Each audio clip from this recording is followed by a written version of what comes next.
Hello, what's up this afternoon, everyone? Welcome. Fine Tuesday to you all. Good to see ya.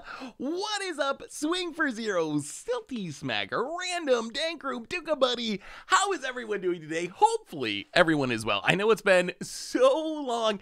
2 weeks we missed the stream. Vegas, though, was super fun, but I have missed you all super very much, so I am hyped to get back. Today, I feel so far behind right now. So far behind. So much has happened since our last stream. Go away to Vegas for a Magic Con, and in the meantime, Magic changes, Marvel Secret Lair drops, Foundations, boy, there's been so much that has happened. Universes Beyond and Standard. So we have a ton to talk about today. So I think the plan for today is we're gonna do some Cuban, do some crazy things, and just catch up on everything that we missed over the last couple of weeks. How was Vegas? Vegas was a blast. I always have fun. I got to meet so many people. I don't know if any of you were in Vegas. I met some people from the stream in Vegas because it came up in the conversation. But yes, I got to meet so many people. It was super awesome. I jammed a ton of games with people. It was just an absolutely awesome time because of all of you. Like, really, the only reason I go to Magic Cons is to meet all of you, and y'all always make it a blast. So if anything, shout out to all of you for making it such a good time. Reindeering, welcome to the Fishbowl for the 5th month. Thank you for your subscription. Big tip, Jeffrey. Thank you. How do you feel about the election today? Yes, election day. Hooray.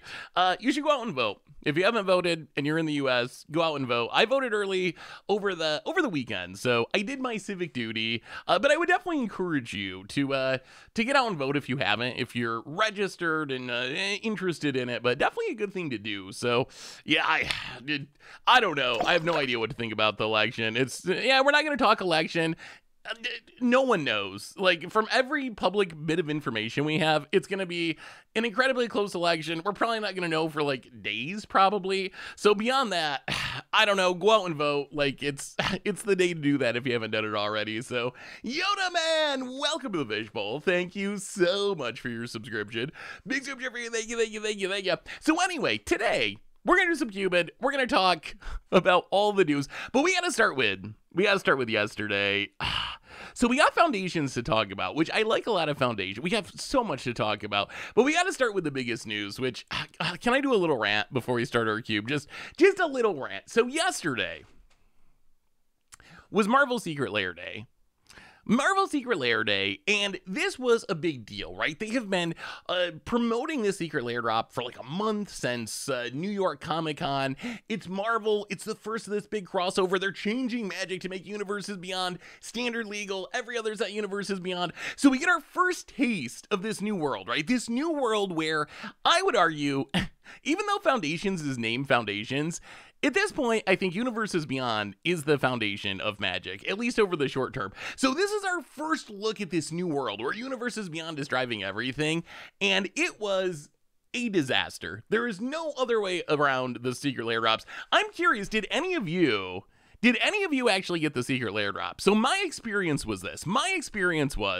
We do the podcast at noon on Monday. So we're sitting down to record the podcast. That is exactly when it goes on sale. So we're like, all right, we're going to start 5 minutes late. We'll just grab, whatever. Krim wanted everything. I was going to grab just Iron Man because it was good value. And I thought it would be worth it just for the Ozolith. So I was like, I'll grab an Ozolith, whatever. So we're like, we'll start the podcast 5 minutes late. And we'll, Krim can grab his Secret Lair drops first. So we all get in immediately, clicking exactly on the second that it starts. Hour wait. You're in line. It's going to be at least an hour. So we're like, you know what? We're just gonna do the podcast and we'll check on this later. Halfway through that, the site crashes. You're no longer in line. There's some issue with the site. Then it comes back on. Eventually, I didn't know that you weren't supposed to refresh. So after like an hour, I hit refresh and that bumped it back to another hour once the clock started going. So I did not end up getting anything. I think Krim eventually, thanks to his girlfriend who was also waiting in line, managed to get them. But it was so bad. I'm very curious. Did any of you actually did you even want Marvel cards? But did any of you get them? I've heard horror stories from people. The worst is people that waited 4 hours, got there when the sale started, waited in the queue for 4 hours, and then when it finally ended, it just said it was sold out. So we need to fix this. Wizards needs to fix this because it's it's just a bad look, right? It's just a really, like, what did they expect to happen? And it even feels worse because it was just a week ago, Hasbro's CEO was kind of bragging almost about how this was going to sell out immediately. So it feels intentional. Like, Wizards made the choice to take and print like a tiny number of these compared to the demand. A bunch of Magic players didn't get them. Now they're being scalped. If you look on eBay, you look on TCG Player, they're selling for X2 to X5. If you want the foil Storm Lair drop, it's $250. So it just hurts players so much. And now there's no way to actually get more copies of these cards, right? It's not like they're coming out in another set. There's no promise to reprint them on the list anymore. They say they'll reprint them eventually, somewhere, someday, but it's just so, it's so bad. It's so bad. So we really, really, really need to go back to print to demand. I think that's, I don't think Wizards will do it because I think they want the FOMO, right? Like, there's actual studies that show limiting a product is going to make you sell more of the product because of the whole FOMO thing. So I think Wizards is going to stick to this, but that was my takeaway. My takeaway is, if you're waiting in line yesterday, if you're waiting in line and couldn't get your Marvel cards, if you sat there for 4 hours and then only got a sold out message, 100%, I would not go and buy $100 Storm on eBay or whatever. I would just proxy it. Like, and I would not feel the least bit guilty about it. Wizards controls the supply of these cards. It could have been print to demand. They could have made sure that everyone who wanted one got one, or at least that there was way more than they released, and they didn't do that. So that's what I would say. Just proxy them. If you want them for Commander, proxy them up. Don't even think about it, because Wizards made the choice. Wizards made the choice to do that. So Seth, unfortunately, because of this business practice, I've lost a ton of respect for Wizards.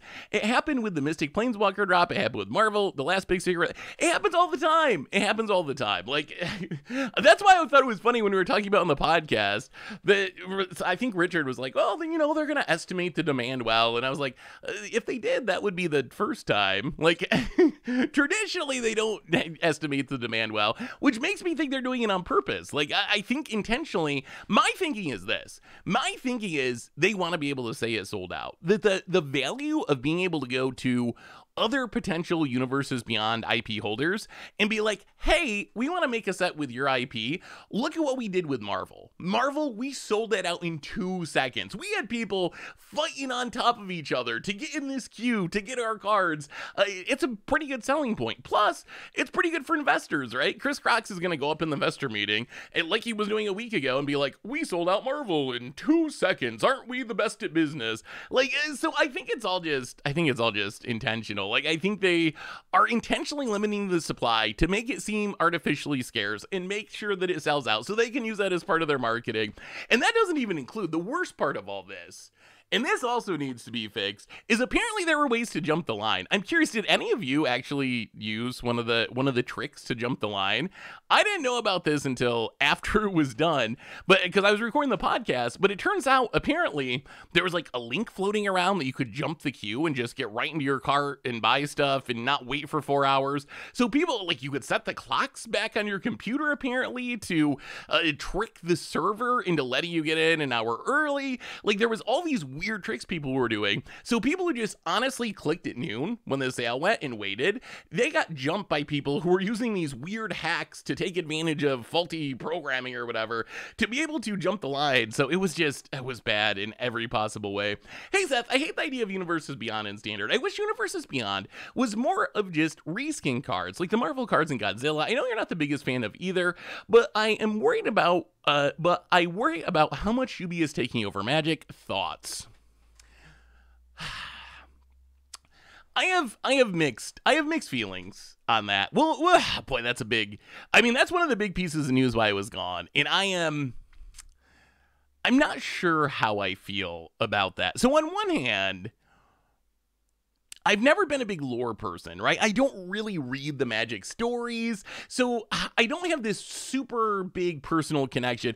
If you see someone like Ristic Studies, like Sam, he's very into Magic lore. That's kind of a big part of his thing. For me, that's just never been me. I've never really cared that much about like the lore and flavor. I can appreciate parts of it, but that's never been my primary focus. So in that sense, Universes Beyond, not Universes Beyond, whatever. I do worry that it's just going to go way too far. I feel like there's Wizards, they always say this about Commander, right? Like, oh, people will show restraint. Unban Sylvan Primordial, unban Primeval Titan, because people would just show restraint and not play those cards.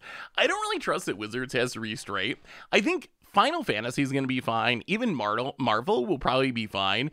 But I do have in the back of my head this worry that eventually they're going to print, like, Dora the Explorer or some not super safe for work anime stuff or something that would actually make me embarrassed to play with the cards. That's what I would be worried about. Is it just goes so far that there's going to be something where it's like, I don't know if I can show up in public and play with these. I feel weird about it. Maybe I shouldn't. Maybe that's like an issue I have if I'm like, no, whatever, not confident enough to go play SpongeBob in public or whatever it is, or Dora the Explorer. Like, maybe that's it. But that's the thing I worry about. So I don't think Final Fantasy and Marvel are it. Those are like really big IPs. Final Fantasy should fit fine. Marvel isn't going to fit as well, but it's probably close enough.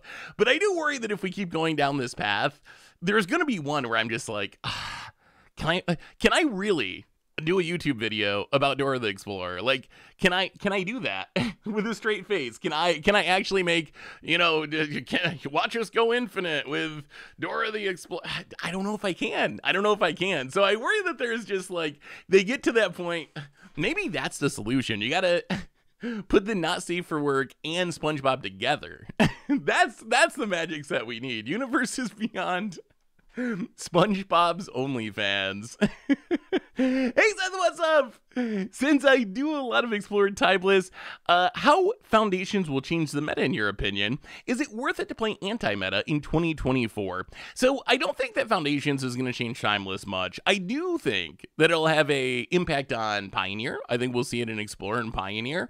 Timeless I think is too powerful for most of those cards to actually really matter. Anyway, let's jump into a draft and we can talk about this as we go along. So chat, I haven't got to talk to you. I want to know what you're thinking, because really, when it comes down to it, you're the group that I can bounce stuff off of and kind of get a sense. And I know it's not like representative of the whole Magic community, but I'm very curious. What did you think about the announcement? So to go over this announcement again, just to make sure that we're talking about the same things, this was a big announcement during Vegas. Basically, Universes Beyond in all formats. So all Universes Beyond sets are going to be all the tentpole Universes Beyond sets. There's still going to be this layer drops or whatever, but all the big Universes Beyond going to be standard legal. 6 standard sets a year, and half of them going to be Universes Beyond. So we get Ether Drift, Into Dragons, or Tarkir Dragonstorm, Final Fantasy, Edge of Eternities, Spider-Man, and then some announced Universes Beyond. I don't know. Game of Thrones, maybe. It's completely unannounced, so take a pick, I guess. It could be anything. What did you all think of that announcement? Raging Goblin, welcome to the Fishbowl. Thank you. So there's a bunch to break down there, right? Oh no, how do I make these cards bigger? Welcome to the Fishbowl. Thank you so much for your subscription. Big super for you. Thank you. No, I don't. All right, what are we picking? We need to. I guess that's somewhat better. All right, what do we pick one in here? What is Fear? Oh no. Fear of Ridicule. 3 mana 2/3. Enchantment creatures you control a menace. Whenever one or more enchantment creatures deal combat damage to a player, exile a random creature card from the player's library. Create a token that's a copy of, except it's a 1/1. That's probably kind of busted. What is our pick here? Yeah, layer drops. Chandra's good. This Teferi's medium. Perhaps Identic Memory's good. I have not played this cube at all. Where do we end up? Where do we end up here? So, props Eidetic Memory, go aggro. I feel like I always end up with some five color Pio when I play this format. Pilgrim's fine. A little bit of rampant. Yeah, pushing back Lorwyn. Lorwyn was one of the sets I was most excited for. And having that pushback for Universes Beyond, having that pushback for anything. It's not necessarily Universes Beyond thing, but pushing back Lorwyn, it was kind of a bummer. You know what? Let's take Chandra. I like Chandra. We need is Blood Moon in this cube? Can we get Lelia? Are we mono red? Are we mono red gamers? I missed your sub. Oh, Doug. I'm sorry. Doug for the 6-year resub. Day in Wildfire. Welcome to the Fishbowl. Thank you so much for your subscription. Big super thank you, thank you, thank you, thank you. All right, so here's question number 1. Universes Beyond in Standard. Thumbs up, thumbs down. Where are you at with that, chat? Where are you at? Honestly, oh, we got an alchemy card. Whenever enters the next non-creature spell opponent cast costs 2 more. Probably just going to take Lelia. I think Lelia is just a good card. And we already have a... Mono red is so boring, but we can just do a quick mono red, then do another one. I think it depends on the UB products. Isn't that always it? Isn't that what it comes down to? That's what it comes down to. Is this really all just about if we like the IP or not? It might actually be. Thieving Aven. Ooh. When it deals combat damage to a player, heist opponent's library. When you cast a spell you don't own. That is not a good heist card, but it is a heist card. And heisting is incredibly strong. For red, I don't know if we really want to be red aggro. We could be Izzet. We could take Thieving Aven. Enduring Innocence is also super good. I don't know if it's good with our first 2 picks. Fetch lands. Yeah, fetch lands. Are fetch lands in the cube now? Fetch lands are really good. Light up the stage would be fine. Do we really just want to be mono red? I think if we force mono red, we probably do really well. The hype train's running. Wow, 1,000 bits. Thank you, Dogabeth. Cards are less likely to be broken if they're designed for standard. Do you think that's... We'll take the heist card. Do you think that's true? I mean, I guess it's true to some extent. That the level of brokenness has to be comparative to the format, right? So if they're designing sets for standard, I would like to think that there's not going to be a 1 ring in the set, right? Whenever you commit a crime, key to treasure, sack 3 treasures. Ooh, Magda's kind of cool. Unholy Heat, not rebalanced. Field of the Dead, kind of insane. Field of the Dead is busted. Magda's fine. 3 steps ahead if we want to stick with our Izzet plan. Unholy Heat's also just a fine removal spell. You know what? Let's take Unholy Heat. I still can't shake the idea that maybe we're a mono red deck. Shove aside. If you aren't the starting player, you can cast it as a flash 3 damage to a creature or planeswalker. Discard a card. If you do, seek 2 cards that don't share a card type with it. That's probably fine. Dissection Tools. Royal Eruption.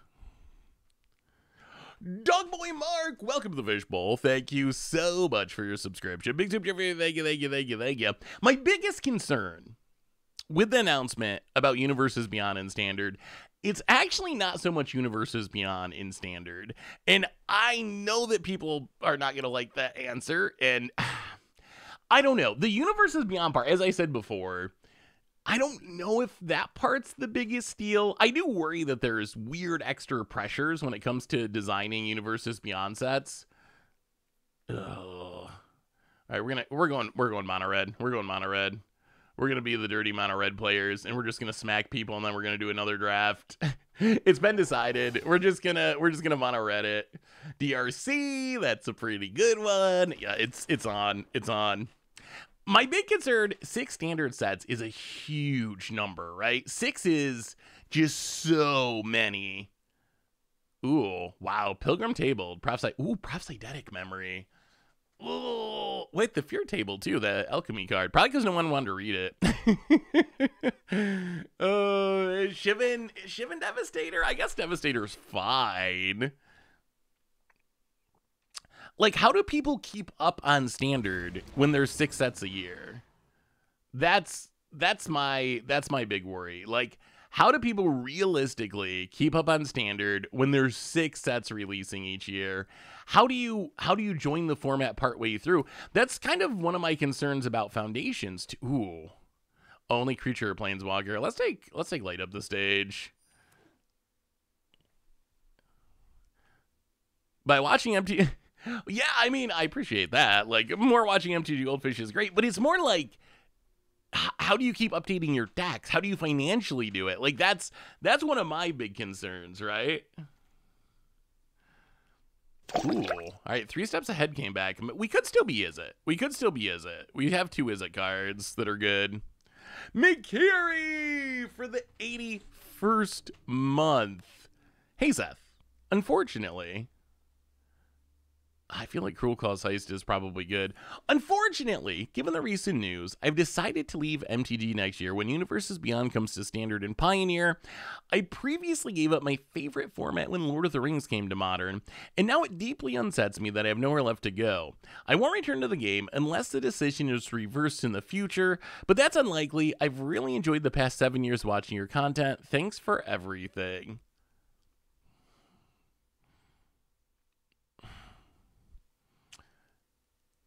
That message makes me sad. It makes me, I mean, do what you gotta do. You gotta do what you gotta do. And Magic's a game, right? There's a million games out there. And I love Magic. For my money, it's the best game. But if you're not getting enjoyment out of it and it's ruining your day and you're feeling upset, depressed, whatever, because of something that's going on with a game that you're playing as a hobby, then not playing that game is probably a very wise choice. So Mikiri,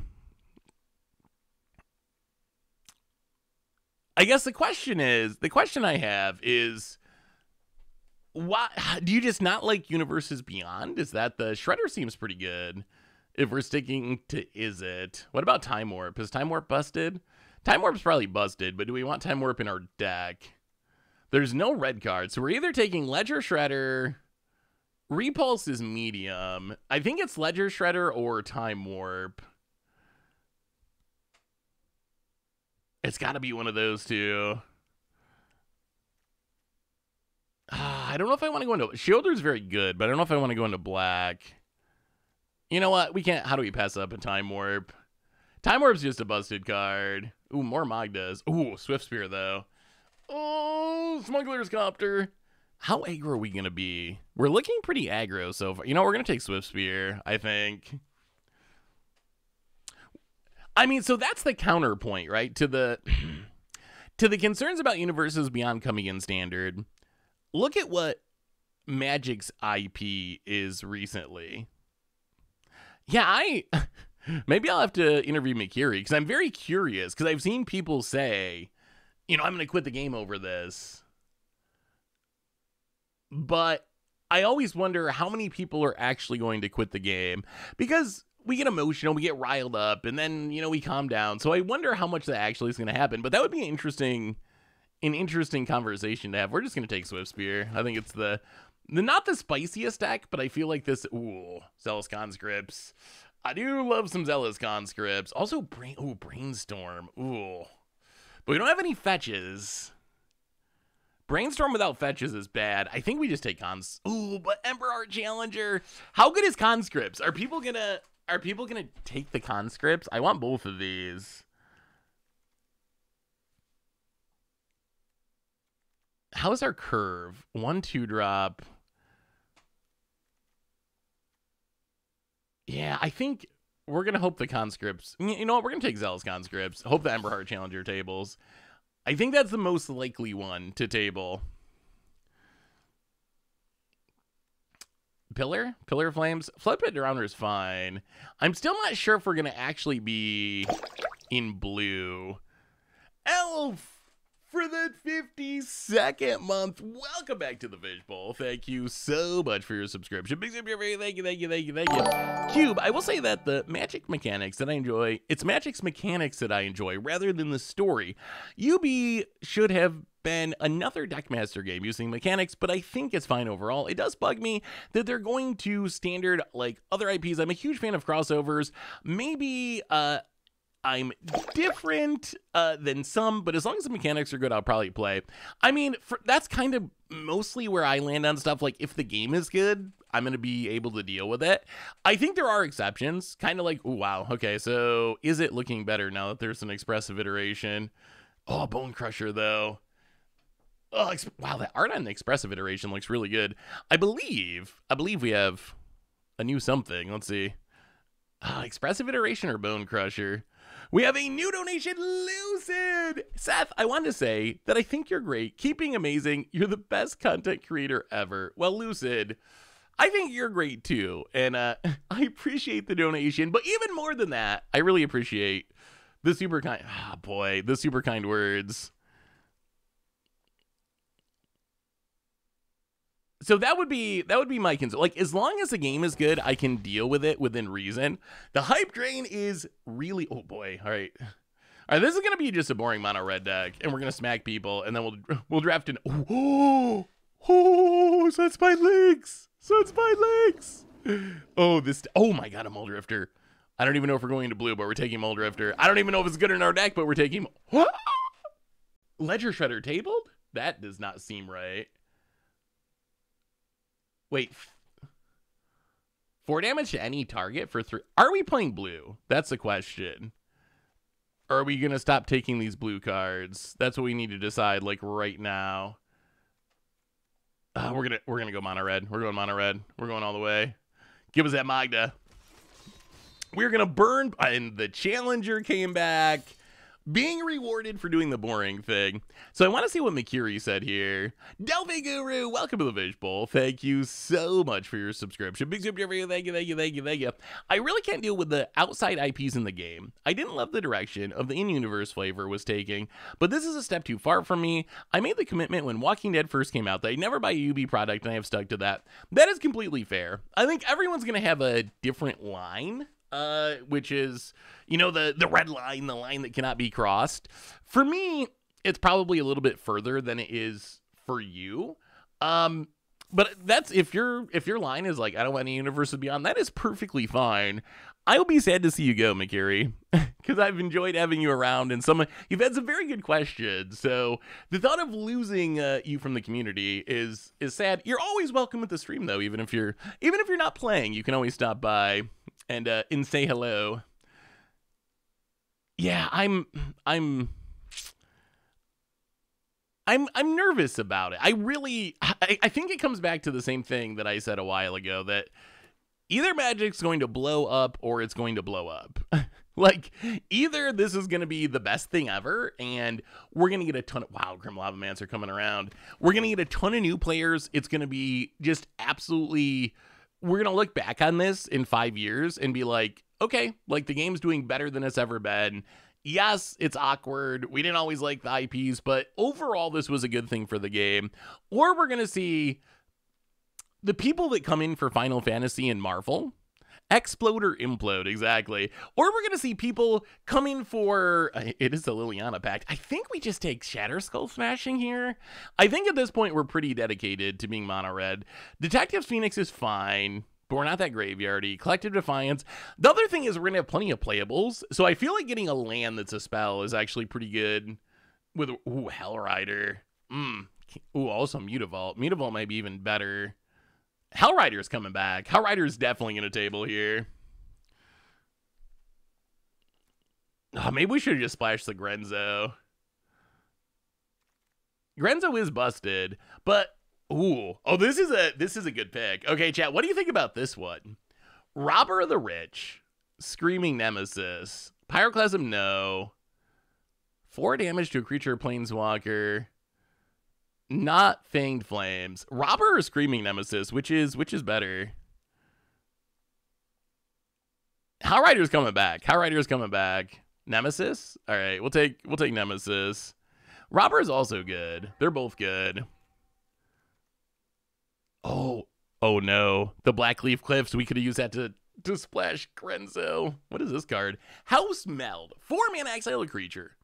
The exiled creature perpetually becomes an enchantment, then put on the battlefield under your control. Did we just play nothing out of this pack? This pack seems so bad for us. I guess Wormcoil is a card that we could cast. Boiler Biggles. We definitely want the Boiler Biggles. We also want the Bonded Courier. This is the meme pack.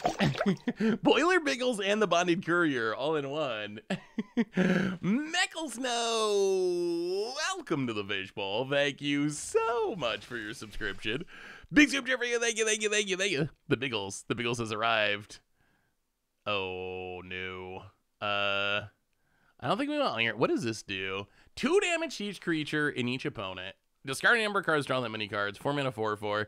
I mean, I guess we can take it. I don't think we end up playing it, but I feel like this deck, not the spiciest deck, but I feel like this deck is kind of busted, actually. I feel like we're gonna have a good record with the deck. I think. Young Pizzy or Abbot of Carol Keep. Have you tried Pokemon TCG Pocket? I haven't. But I heard that I heard that you get to crack packs in it. So I might be interested just because of that. Okay, do you want, chat? Do you want a TCG Shop Sim stream? How many of you have tried the TCG Shop Sim? That game is so addicting. I'm kind of like shocked at how addicting that game is. It's so I would have never thought. Why is my camera? There we go. I would have never thought, never, ever, ever. Collective Defiance. I guess we can take the Surveil Ed. I would have never thought that a game that was based on fake TCGs would actually be enjoyable, but it's absolutely so much fun to play. It gets old after like 3 hours. But the boosters, Lord South. But the boosters. You never know when you're going to open a $100 card. Plus you just get to spray the stinkies, which is, that's probably the funniest part of the game. Wait, is this is best of 1? Are we best of 1 or best of 3? I don't know. I'm going to take the Pyroclasm. Pyroclasm's a card that in best of 3 is kind of good to have around. In best of 1, Stoke the Flames. That's a real card. Gotta take the Dream Dew. Okay, this is just our warm-up. This is just our warm-up draft, just to get it out of our... It's been a little while. Since we've actually streamed. Friends record over 8K. I actually had a $10,000 card in that game. It was impossible to sell. No one would buy it. Just too much money. Okay, so what do we cut here? All right, chat. We got to cut 6-ish cards. Affinity to Squirtle, welcome to the Fishbowl for the 37th month. Thank you for your subscription. Big super for you. Thank you. Jim got so mad. He said it perpetuates the negative stereotype and it's bad for the game. I don't think not showering and slinking in public places is probably worse for the game. I mean, it's a video game. I just thought it was funny. It wasn't even a Magic thing either, right? It's TCG Sim, so I didn't see it as taking a swipe at any specific community. I think it's just kind of memeing. It's kind of like the crack style thing. It's kind of like the crack style thing where, yes, like it's kind of offensive, but at the same time, it's actually like a little bit funny too, sort of. So I don't know. It reminds me of that, where some people were really upset about that, and other people are like, well, okay, yeah, you're kind of a jerk, but that's actually like a little funny too. Saw your unboxing video this morning, looked really fun. Are you going to open more Foundations on the channel? Also, you should revisit some older boxes and see how their value holds up. Curious about sets like MH3 and Dominaria United. That's something that I've talked about. We've talked about doing more like retro boxes. Haven't done it yet. Good to know that you actually would like that. So is there going to be more Foundations openings? Maybe. The set is legal for like 5 years, so it's possible. But I don't have another like box to open right at the moment, so we'll see. We'll see how this one does. Burning Bush, Dandy Floss, welcome to the Fishbowl. Thank you so much for your subscription. Big super, thank you. Yeah, I don't know. So chat, speaking of needing your help, what do we do about spoilers? What do we do about spoilers in this brave new world? I think did I close the link? If you look at, here it is. Look at this schedule. Look at this schedule for next year. This is what we're getting into. So we get a little break for the holidays, right? We're getting to the holiday season next year. February 14th, Ether Drift. And then 6 weeks later, I guess 2 months later, basically, Tarkir Dragonstorm. 2 months after that, Final Fantasy. 6 weeks after that, Edge of Eternities. And then somewhere in the last few months of the year, 2 more sets. How do we handle spoilers? How do we do it? I don't know. I don't even know. I enjoy talking about new Magic cards. I enjoy doing spoilers. But I also like doing gameplay and other stuff too. Yeah, maybe we have to cover less. Maybe trying to cover every card is just not realistic. If you have any ideas on what to do with spoilers in this brave new super busy world, and remember, they're still making modern sets. They're still making commander sets. So I don't think it's happening this year. I guess they confirmed that there's only 7 sets next year, or at least that's what Mark Rosewater said. I don't know how much weight we can put in that. But there's going to be years when there's also like a Modern Horizons thrown in here, a Commander Masters thrown in here. It's going to be wild. It is funny to me. It is funny to me that one of the big complaints from the community was too much Magic. Like, chill out a little bit, WotC, and then... It kind of seems like we ended up with even more Magic somehow. Like they're somehow making even more sets. Yeah, I don't know. What do you think about the sets for next year? Ether Drift, what do you think about the Magic sets? Ether Drift, Tarkir Dragonstorm, Edge of Eternities. So Ether Drift is the Death Race set. Tarkir Dragonstorm, returning to Tarkir. Edge of Eternities is the space opera set, which should be, so the space opera set, if you want my conspiracy theory is that Wizards is trying to ease us into Magic in outer space, because you know they're going to be doing Universes Beyond Star Wars or Star Trek at some point. They're definitely going to be doing it. Ether Drift, yeah, the Ether Drift set symbol is, I saw Vince pointing that out on Twitter. It is a little gaudy, a little over the top. Ether Drift looks sweet though. Tarkir, I do love Tarkir. Fetch lands in Standard. Standard's gonna be mind-blowingly strong. If you want me to convince you to keep playing Standard, how about this? Yeah, I think I'm most looking forward to, I guess, Tarkir for the Magic sets. The UB sets, I just don't care about Spider-Man or really Final Fantasy. I guess Final Fantasy, out of the two of them, I care about slightly more, but I don't really care about either one. We got Doctor Who. A space set couldn't be more out there for Magic settings. I mean, that's true. What do you think of this argument? And I think this is kind of true, but also I'm a little devil's advocate here. What do you think of this argument? If you're someone who is upset about Universes Beyond, the proliferation, especially based on the idea that it's hurting Magic IP, if that's your perspective, what about the argument that Magic IP kind of sucks?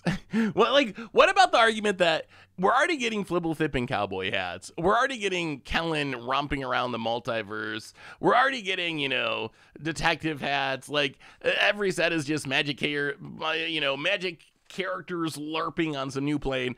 What about the argument that like Magic's IP is gotten so non-traditional fantasy anyway that Universes Beyond isn't going to make it much worse?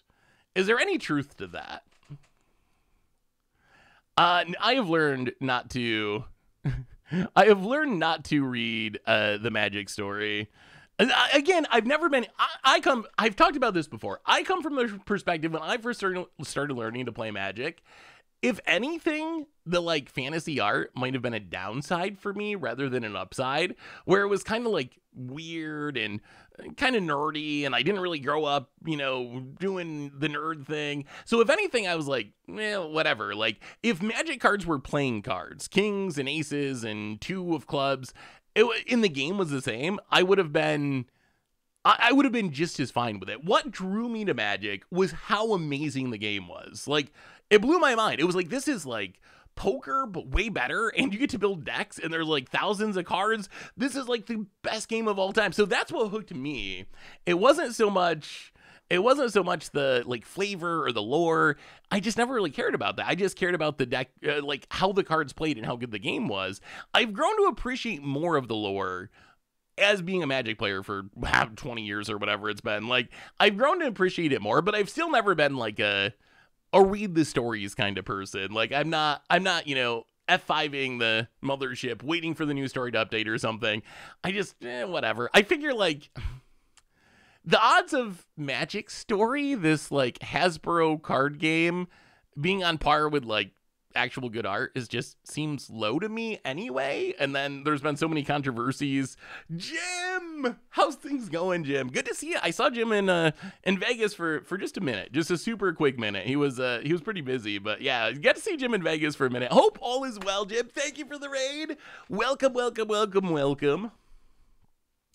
If UB was 50% reskins, very fine. Otherwise, not enough money to play except for Pauper.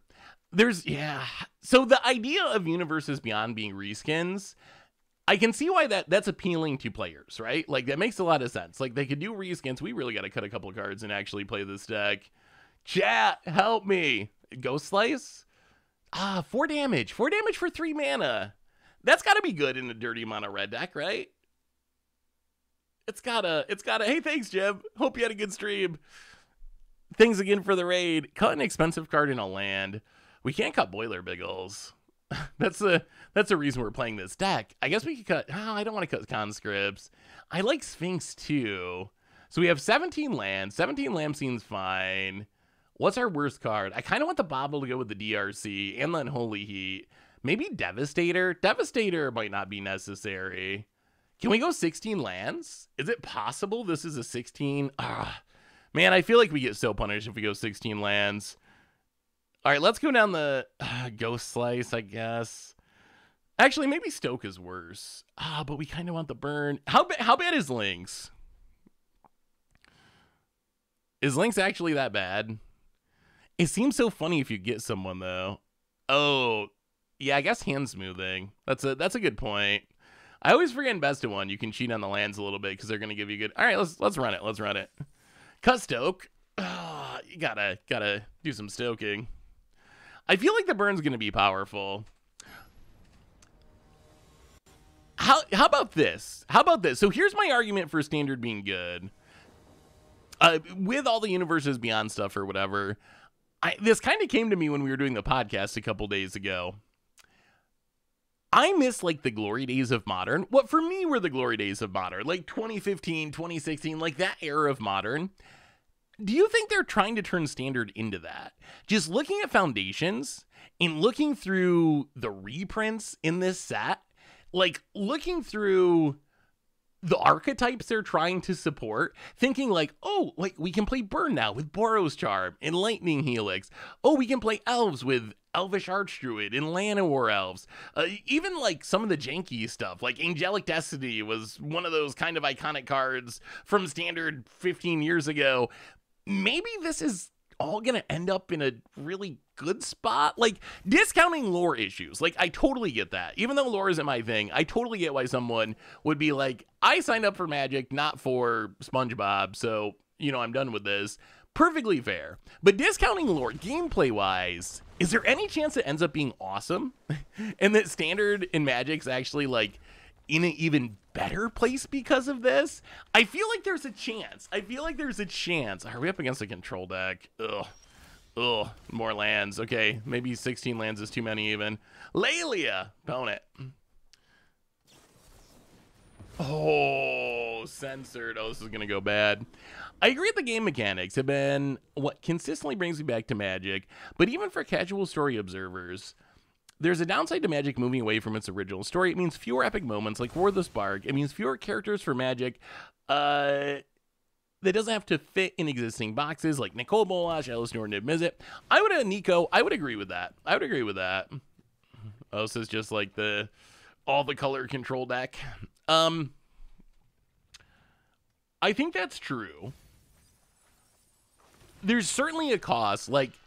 There's certainly a cost to Magic lore, these changes. No doubt about it. Although I would say,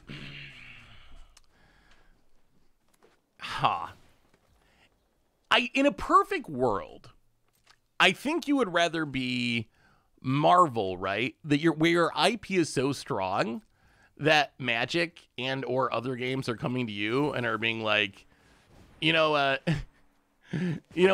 will pay you to put your IP in our game. So I feel like you would rather be that than be the company that's adding other games to your IP. But I don't think that Magic's IP just has that strength, really. Like, is Magic's IP strong enough to actually get there? And I don't know if it is. Like, maybe the Netflix show will make it pop off. Where's, like, the Magic Happy Meal toys? Where, like, what's wrong with Magic's IP? Why has Magic's IP not been bigger? Like, even just compared to, like, Pokemon or Yu-Gi-Oh! Is it just a TV thing? Is it that we don't have a TV show and they all have a TV show? Is that the big advantage of these other games? Because I feel like if you compare Magic to other TCGs, for my money, Magic's the best game, hands down. And I know I'm biased, but for me, hands down the best game out of the bunch. But I think as far as just, like, cultural cash, like, weight, whatever, like, it's not exactly the same. We did get Hot Pockets, didn't we?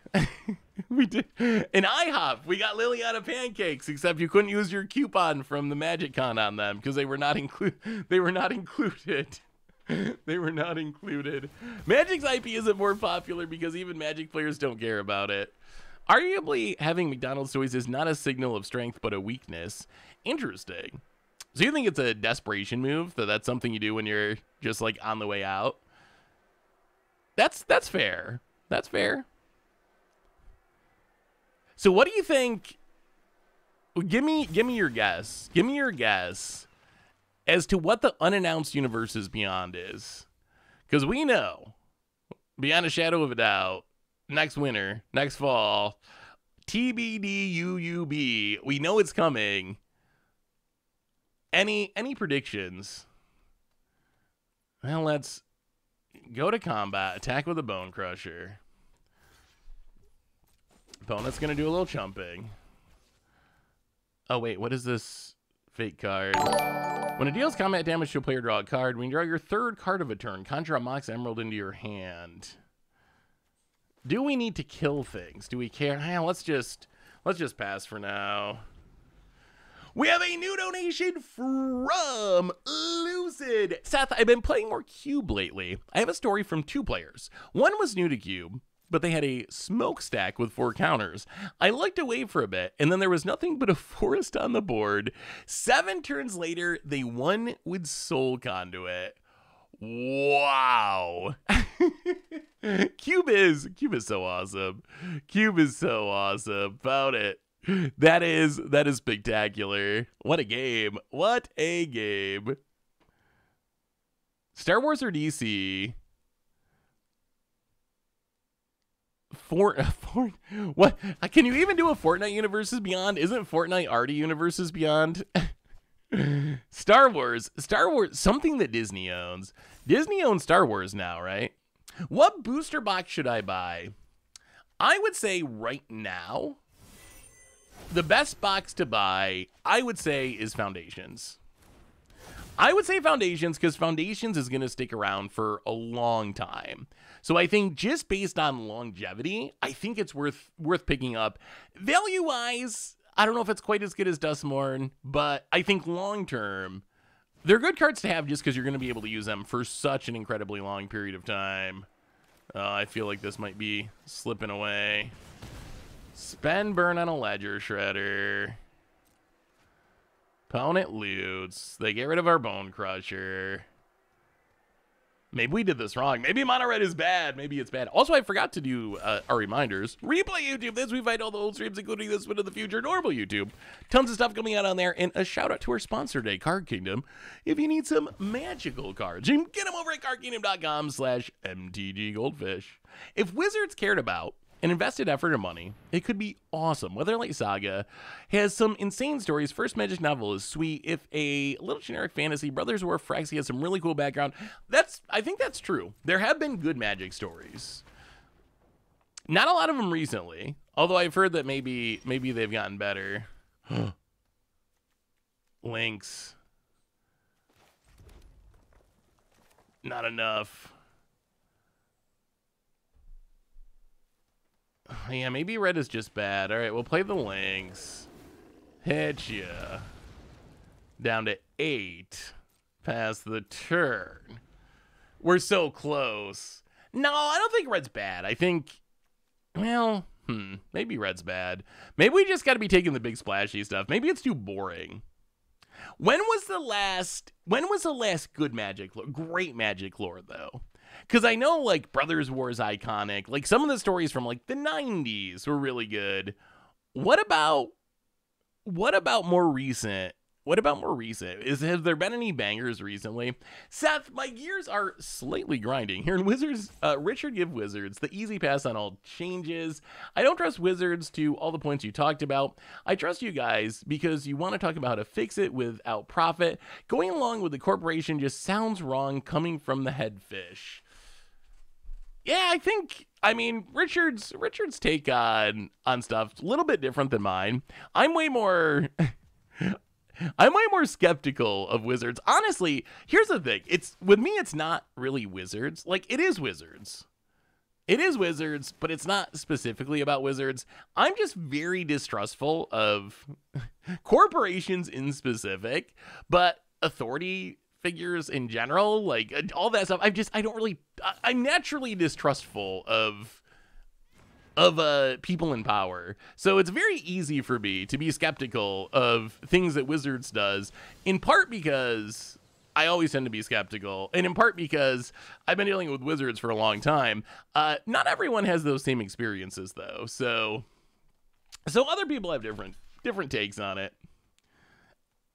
Bone it. All right. Using their alchemy. I guess we passed the turn.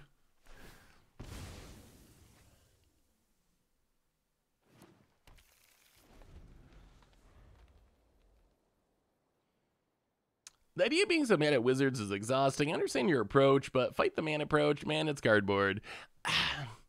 I mean, I'm not mad. I don't get mad about much. I'm not a very mad person in general. So it takes a lot to really make me mad. So I wouldn't say I'm mad. I'm just skeptical. Maybe skeptical is the right term. Like, it's hard for me to take a corporation saying we're doing this for the good of you at face value. Sad, yeah. Sad. I mean, people have been asking me my thoughts on the Universes Beyond stuff, and I wish I could take a harder line stance on it, but really, I'm kind of in the middle. Yeah, okay, so here's the next question. What is there a Universes Beyond that they could print that would make you quit Magic? And we've heard from some people. We were just talking to McKiri not that long, just a minute ago. We were just talking to McKiri, with McKiri saying that they've already reached that point. We've already gotten the sets that are going to make them stop playing Magic. Is there a crossover they could do where it's just like, I'm done. I can't do it. What would that red line be? Marvel was close for me.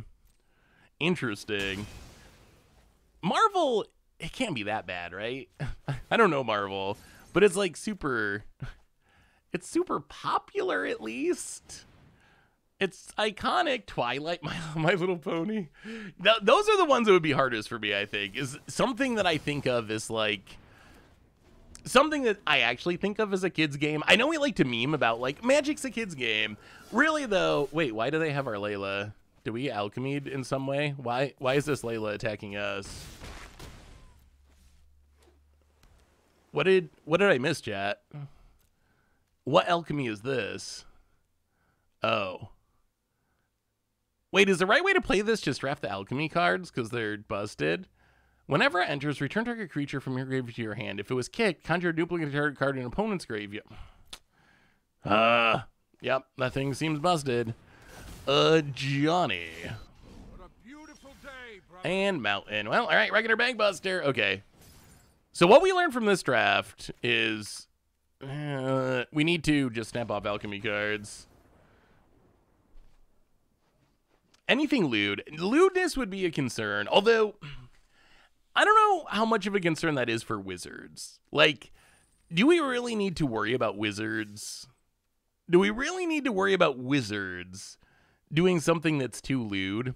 If anything, I feel like Wizards has been pretty safe about that over the last like 5 or 10 years. Early days of Magic, it was kind of the Wild West with stuff like that.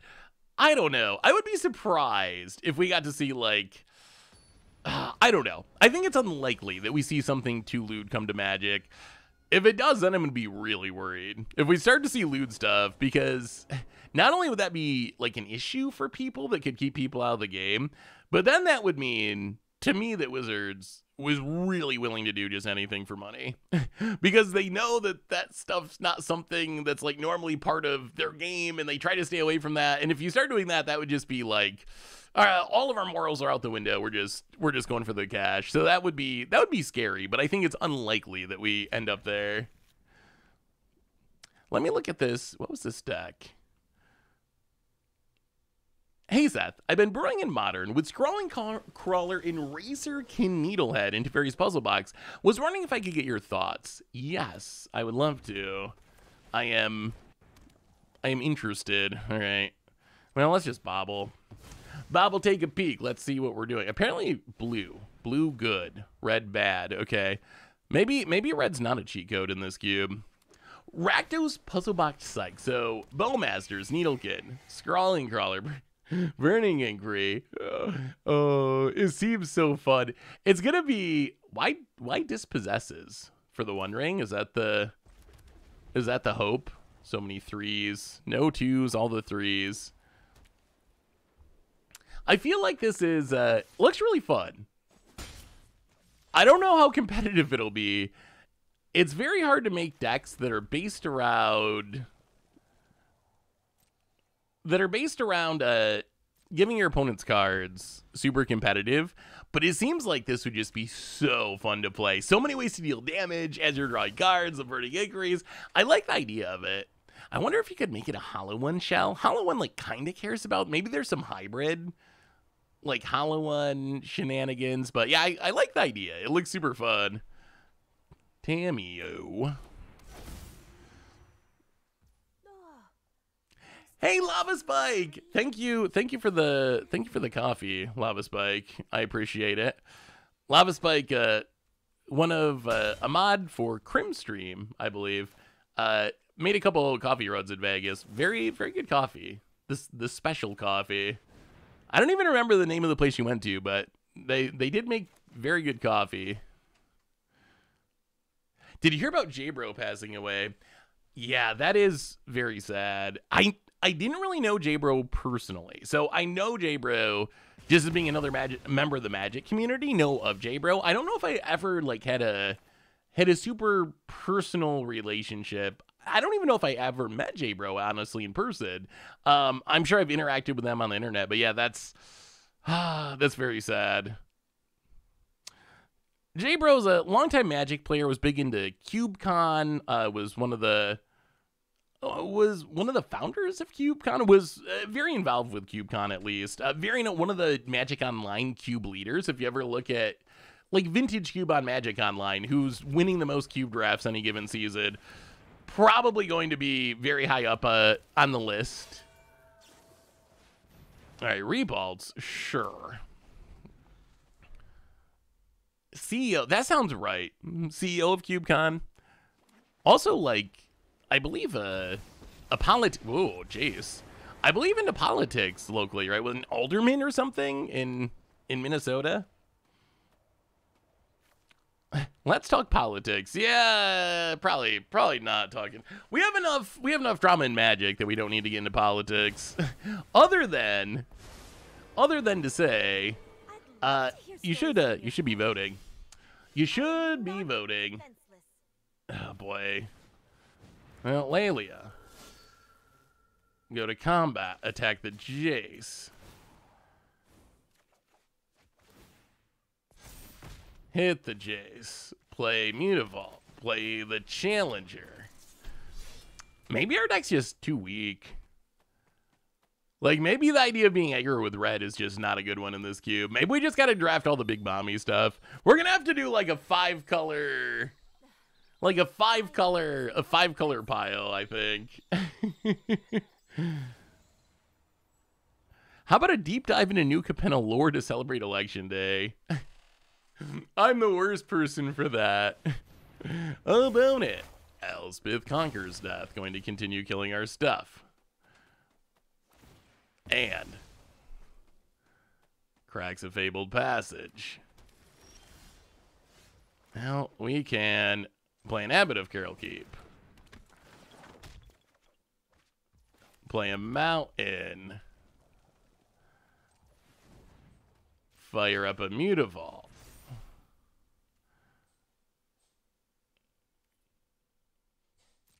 Can we still not kill anything? Oh, man, this is incredibly brutal. Wow, this is so incredibly bad. Maybe this is just a bad deck. Look at all these basics. It's apparently not good in Arena Cube because apparently people do not draft lands in Arena Cube. Yeah, 3 Jace Brainstorms. There is no... Wow. All right, taking up the Jays. I don't know if there's any way out of this. We're definitely going the opposite direction for draft number 2.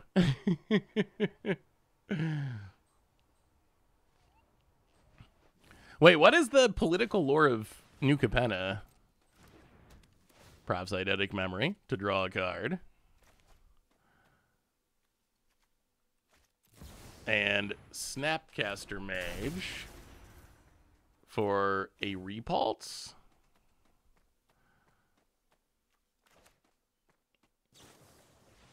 Okay. And opponent draws a card and takes up Tameo. Well, I mean, I think it's scoop it up time. Like, we're not going to keep playing against a Tameo Ultimate.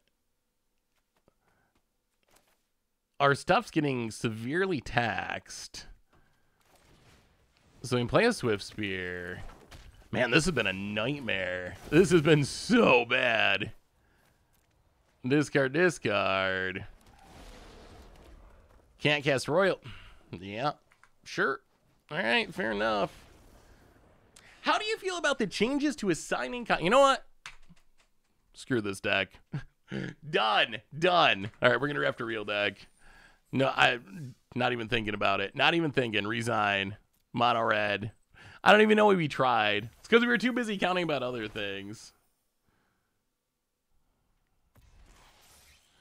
We just drew a lot of 3-drops that hand. Plus, like, some of them were not really 3-drops. Like, Light Up the Stage should be 1-drop, but...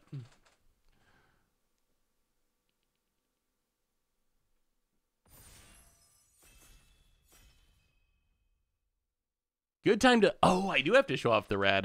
I do have to show off the rat dog. I do.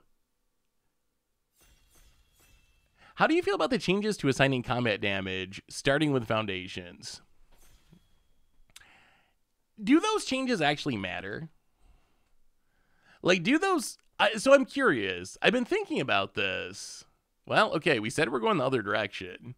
What is the farthest you can get away from mono red? It's probably Golos, right? It's probably Golos.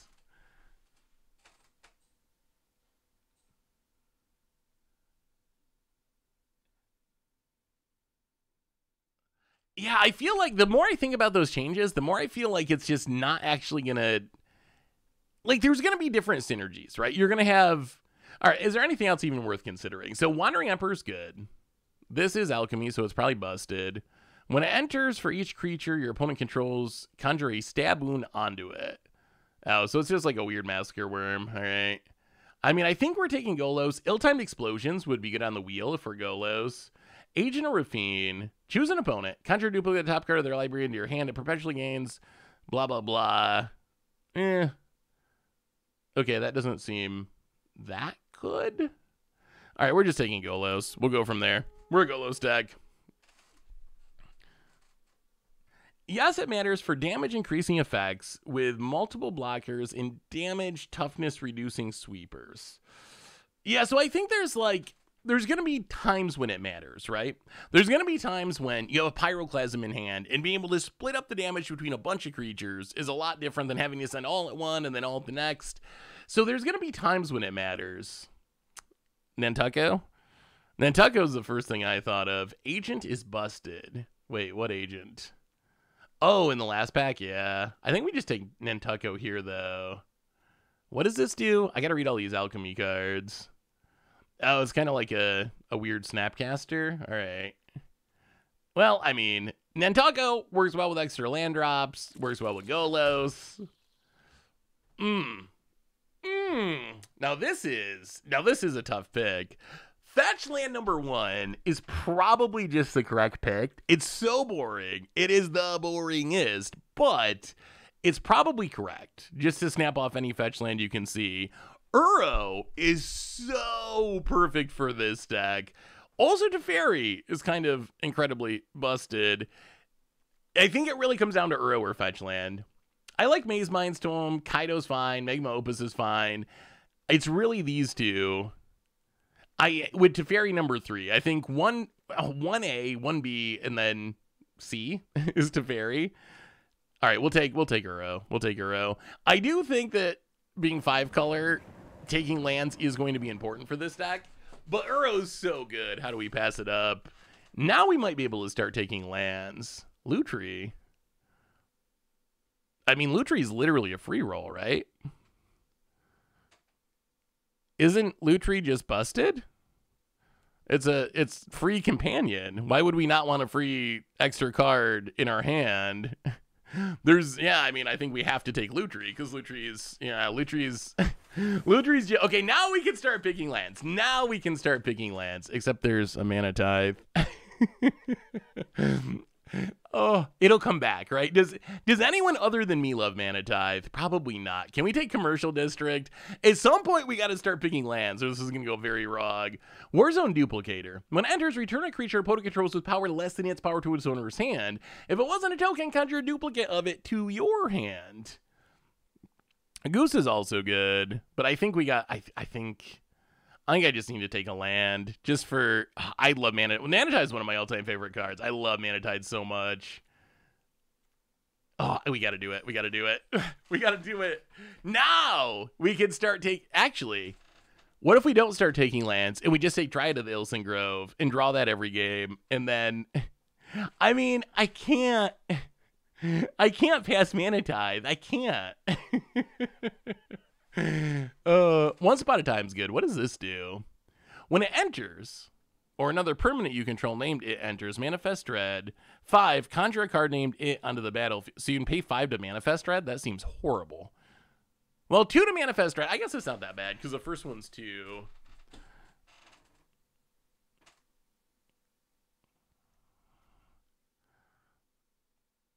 Oh, boy. I don't know if this is right. Oh, now there's no lands. The problem is, how are we gonna cast our stuff if we don't draft lands? Dryad is really good. We don't have Field of the Dead yet anyway. What do we take here? Fairy Mastermind? Let's try to stay in the general Bant area, I think. I don't think we want to take like a double red card. Schooner. Are we going to have enough cheap creatures for Schooner is my concern. Could take Opt. I think we just take Mastermind. Thrabes is also very good. I don't know what our mana is going to look like. Oh, wow. Okay. Lotus Cobra would be great, but Misty Rainforest, I think, is the card we need basically more than any other card in the entire cube. Like, Lotus Cobra would be great. Mindstone would be fine. Glissa, yes, if we can cast it. But Misty, we need Misty. We need to start working on this mana base. Ooh, Hedge Maze. Confounding Riddle's fine. Other lands fine. Whatever. Hedge Maze, for sure. Okay.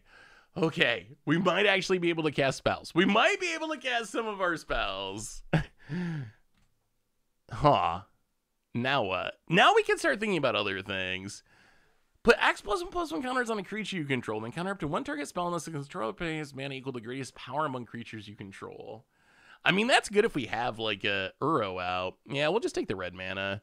We would like to be able to spin Golos. Ooh, okay. Maze Mind's Tome or Deduce. Probably just Maze Mind's Tome, right? We can cast this every game, regardless of our colors. Tome seems good. I like the scrying. Blackleaf Cliffs. I mean, I don't think we're playing this. We're not playing this. We're not playing this. We'll take the Blackleaf. Not the best land for us, but Commercial District. Okay, so casting, yes. Actually, is this any good? Manifest. We'll just take the land. I don't want to think about it. I don't think it's very good, but maybe. Okay, we got some lands. Ooh, Nexus of Becoming. That.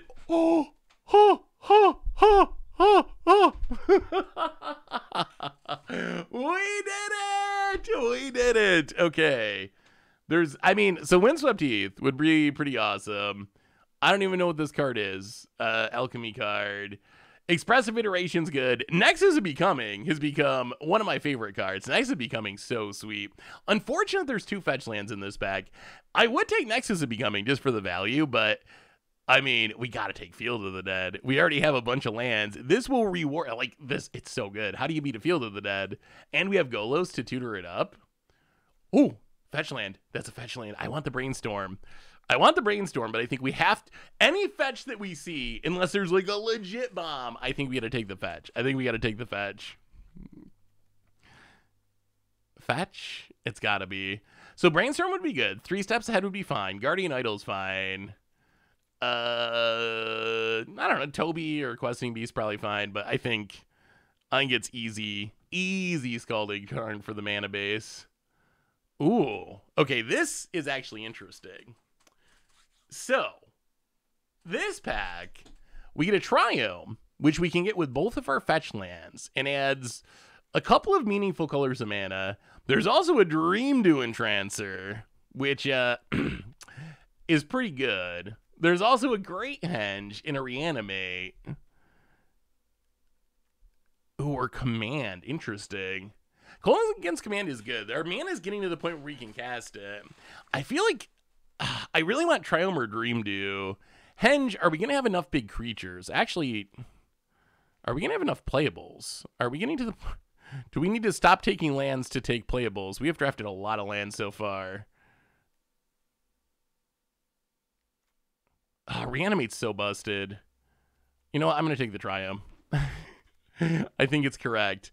But we do need to be concerned. If you take all of our lands out of our deck, which is a lot, we have 7 playables here so far. Oh, well, I mean, Grave Expectations is insane. 6 is good. Ezekiel's Chariot's good. Urtai would be good. Is 6 better than Grave Expectations? Everyone wants 6. Literally everyone. Okay. Well, I will defer to you, chat. Heisting is pretty ridiculous. This seems like one of the worst collectors for our deck. Will 6 come back? Grave Expectations will not come back. I'm going to take Grave Expectations. I think 6 will wheel. I think it'll... Oh! Wow! Well, that is a very, very, very, very, very, very easy choice.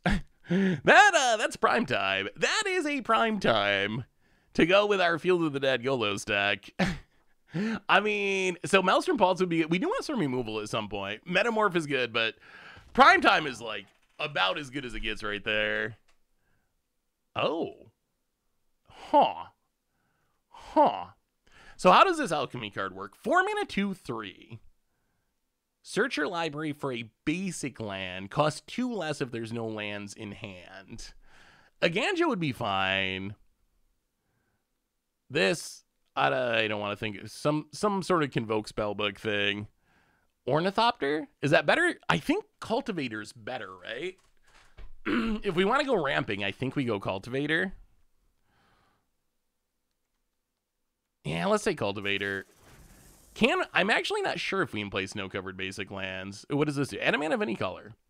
Spend that mana only cast creature spells. When we cast a creature spell, it doesn't show a creature type with a creature in your library. Draw a card. Sure. I mean, only for creatures? Maybe that's fine. Another Triome. Trash the town. 2 counters. Gains trampled. Draws 2 cards. Bitter Triumph is removal. Yeah, I think we just take another Triome. Ooh. Titan of Industry.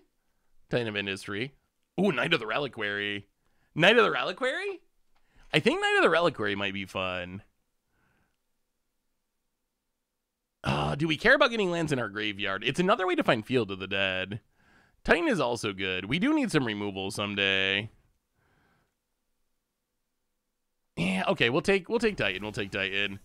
But we do have to get a removal spell at some point. What does this do? 3 mana, 1/3 flying. When it enters, opponent reveals each non-land card in their hand. You choose one of those cards and exile it. When it leaves the battlefield, the exiled card's owner seeks a non-land card. Oh, so it's like a Thoughtseize creature.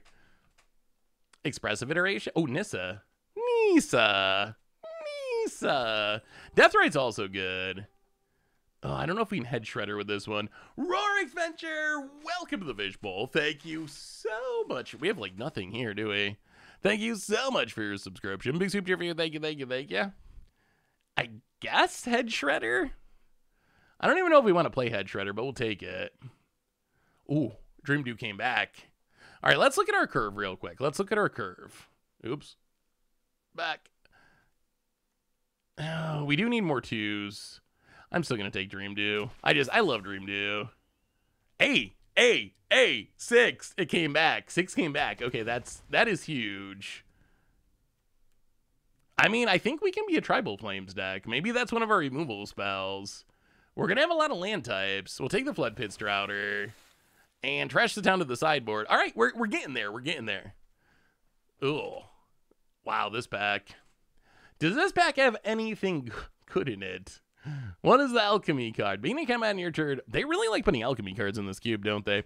Hey, Seth, all good. I feel like I'm very late to the stream. Do you remember the fancy Blood Moon you signed with Tomer and Phil in Vegas? Thank you so much. It's back in France, going to be showcased on my bookshelf or in a deck for the pleasure of my opponents. Hey, I'm glad you got it, Eureki. I'm glad it made it to you. Cruelty of Gix is good. What is this? Only top 6 stars in your library. Oh, it's like a Coco. Maybe just explore. Pest Infestation. Are there enough artifacts and/or enchantments to blow up? Cottage is also fine. I think I'm gonna take Explore. I think we need 2 mana ramp plays. Oh. I mean, I do know Crucius used to be busted. We can literally 2 Explorers with Lutri. Lonely End. Oh. Not a very good removals. Null Drifter. Null Drifter is sweet. Vine Lash is sweet. Is it sweeter than... Oh, Solemn is sweet. Illumra is sweet. Yeah, Garrick's sweet. Blink of the Eye is sweet. They're all sweet. Crucius is a ridiculous card. I think it's a little worse now that it's 1 toughness, but... Illumra Field is a thing. Null Drifter, though... Are we going to mill ourselves out with Illumra? You know what? We're going to take it. We're all in on the land combo plan. We're going off with lands. It is what it is. We're doing it. We're doing it. Oh, did you see the MSRP thing, chat? Them bringing back MSRP. This is probably actually good. Tarmogoyf, no. Sylvan Tutor, probably not. Ornery Tumblewag. We could take a go for the throat. We have still not really drafted much removal. I kind of just want a sweeper. Muldrifter's good. Yeah, it only tutors for creatures. I guess we have good creatures to get. It goes on top, though. Yeah. Emerald Collector is probably good. Go for the throat's good. What does this do? Conjure 7 dwarfs to your hand. Actually, yeah, let's... Oh, Chandra's expensive. All right, we'll take Chandra. We'll take the Chandra. It is kind of a sweeper, right? Oh, we might take this Vine Stock. Yeah, let's take the Vine Stock. Make sure our mana stay... Ooh, another Triome, but also a Timeless Witness. How are we doing land-wise? Do we have enough? Oh, we have enough, right? We don't... Oh. How about Bloodbraid? Is Bloodbraid good? Settle the Wreckage is sweet. I don't know how often we're going to have double white, though. Restoration of Ganja is fine. I think it's Timeless Witness, Jetmir's Gardens. They're the 2 I'm most interested in. We're gonna take Jetmir. We're gonna be wow, another Triumph. Last draft, we were very irresponsible. We just took all the red cards, and it was boring. This time, we're being responsible. We are taking lands aggressively. When it enters, target opponent reveals each non-land card in their hand. You choose one of them. It gains when you cast a spell, each opponent draws a card and gains 3 life. And Triumph. How about a Triumph? Oh, you know what would do we have to hate draft? Do we have to hate draft this Sunspine Lynx?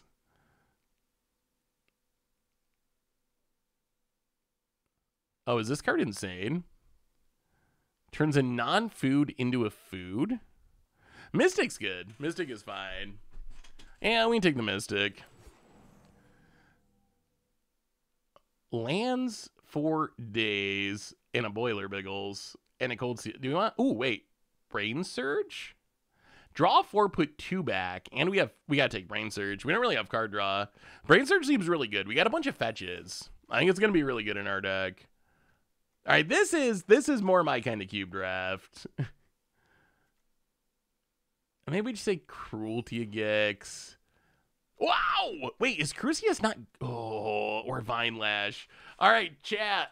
Crucius or Vine Lash? Crucius, Vine Lash. Crucius, Vine Lash. Those are. Could take Blink of Eye for a little more removal. Oh, we're gonna take Vine Lash here. We're gonna avoid the Alchemy card for now. And now we will take Emerald Collector? Emerald Collector does seem fine, and it's a 2-drop. Hostile Investigator is also very good. Yeah, we just happen to be a very good Vine Lash deck. Because we are kind of a land deck. And let's take Investigator. And Unholy Heat, that's removal. That's removal. Bloodbraid Elf, that can spin into removal. Intrude on the Mind. Whatever happened to Murders of Karlov Manor? Wow, thank goodness. We're not playing Sunspine Lynx, but maybe that means we won't be playing against Sunspine Lynx. Sunspine Lynx would get us so good. All right, let's see if we can turn this pile into a real deck. So, first, lands. We need to add a lot. We drafted so many lands. This deck might be sweet. It's going to be sweeter than the last one. We got multiple Triumphs. We got 2 fetch lands. We got a Field of the Dead. Restless Vinestock. Some basics. 18 creatures. 17 lands. All right, we gotta cut some cards. We gotta cut some cards. Oh, this is 5 color to the hilt. We are about as 5 color can be. All right, what do we cut? 6. We gotta cut 6 cards. 6 cards. I think Flood Pit's Drowner 1. We're not cutting Mana Tithe. Don't even bother suggesting it. That one's staying. Sphinx. We definitely are not playing Sphinx. Probably Head Shredder. I don't think Head Shredder is that good in our deck. Intrude on the Mind. Reveal the top 5 cards of your library and separate them into 2 piles.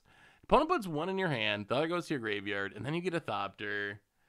Do we need... It's not happening. The Tithe is staying. The Tithe is staying no matter what. Can we cut Intrude on the Mind? Oh yeah, do we have to actually add Lutri as a companion? Gotta get that free value. I guess we can go down the Intrude on the Mind.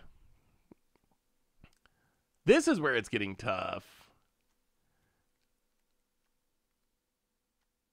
What do we Brain Surge? What is possibly cuttable? Oh man, yeah, yes. Where did our Llanowar Elves go? Oh, I see. What could possibly be cut? Something on the top end, maybe? We're splashing just for Mana Tithe. We are doing it. Why'd they give us all these swamps? So we want 1 swamp. We want 1 island. We got 1 mountain. So that's 17 lands. We got to cut 2 cards. We got to cut 2 cards and then we're good to go. Happy Tuesday, Jaguar. How are you? Good to see you. Yeah, Cruelty of Gix is just kind of value. We don't really need it. Chandra can't be countered. Do we need a plains? Do we want a plains? Do we want to play 18 lands? Our only white card is this mana tithe. We do have the Jetmir's Garden and the Rugen Triome and the Restless Prairie. So we have ways being tutored up. How are you looking this draft? I don't even know. It looks fun. This deck looks really fun. I don't know if we'll see if our mana works. If our mana works, the deck's probably pretty powerful. I guess we can cut the Chandra. 41 card special. Actually, you know what? Let's do this. This is not how you should draft, but we'll add the plains. 42-18. 42-18. 42-18. Oh, cut the cultivator. Okay. 40, no cultivator. No plains. All right. Ship it. Ship it. All right, here we go. This is going to be more fun than the last one, at least. A reminder that our sponsor today is Card Kingdom. If you need some magical cards, you can get them over at cardkingdom.com/mtggold. Tithe is so bad. Oh, I will show you. I will show you the power of the tithe. Tithe is one of the greatest cards in Magic's history. I will go to my grave with that one. That is a hill I will die on. Oh, I love Mana Tithe so much. No one, it gets people so good. What else in Magic is close to being as satisfying as Mana Tithing someone? I don't think there's much. I don't think there's much that's even close. Yeah, we'll keep the Stomping Grounds. Oh, we'll cast it. That's what our Dryad of Ills... Whoa, boy. Okay, this is going to get interesting. Well, let's play an Elvish Mystic and a Hedge Maze. Yeah, we'll keep the Dream Dew. Sure. Field of the Dead versus Field of the Dead. Is there any universes beyond you would like to see, Seth? That's a tough one. Huh.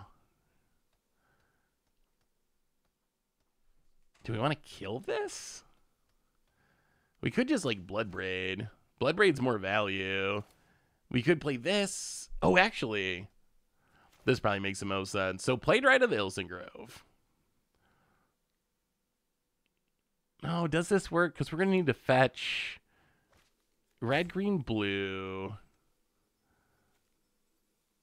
Oh, I guess this works. So, we can play Dryad of the Ilson Grove. Let's do this. Stomping Grounds, untapped. Misty. Tribal Flames, out of here, Preacher. Okay, that was a good turn. That was a good turn. That was a good turn. And now we can cast our Mana Tithe. Are there any universes beyonds I would like to see? The thing that makes that tough for me is a lot of things I like, I don't know if I'd want in Magic. Like, easy example, like The Simpsons. I think The Simpsons, it's a classic show. I have fond memories of it. It's the first seasons are still really, really good. I love The Simpsons. Would I be hyped for a Simpsons Universes Beyond? I don't know that I would be. I'm not sure that even though I like The Simpsons and I like Magic, I don't know if I'd be excited for a Universes Beyond Magic set, or like, I don't know, Trailer Park Boys, or like, I don't know. Like, I wouldn't be in. Oh, there it is. Oh, this is going to be so good. This is going to be so good. It's going to be so good. Oh, I've been dreaming about this. I've been dreaming about this. Ever since I went to Vegas and we missed the stream, I've been dreaming about the Mana Tithing we would do. Let's just actually... Yeah, you know what? We'll let's Bloodbraid. We'll Bloodbraid. Bloodbraid Elf. Spinner to win it, spinner to win it. Into a Fairy Mastermind. Sure. Get it down. Go to combat. Smack ya. Opponent down to 13. Mana Tithe at the ready. Come on, Mana Tithe. Come on. Opponent, land end. 6-drop. 6-drop. 6-drop. Cold Steel Heart. Okay, 4-drop. How about a 4-drop? Do you think people play around... Do you think people play around Mana Tithe just because they see my username? They might. Well, go to combat. Hit ya, hit ya, hit ya.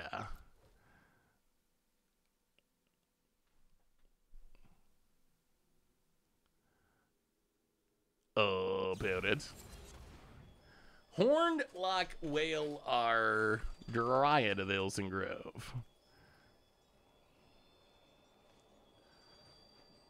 All right, let's crack this.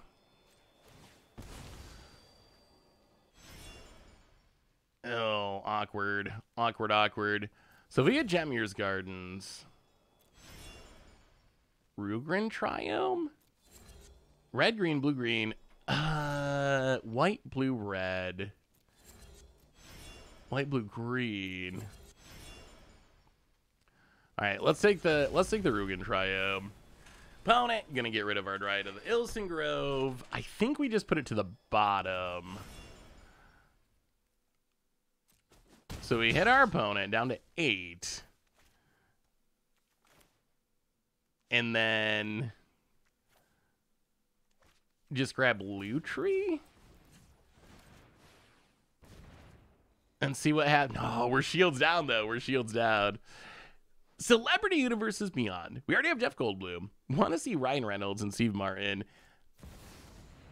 Oh, man. Wow. Wow.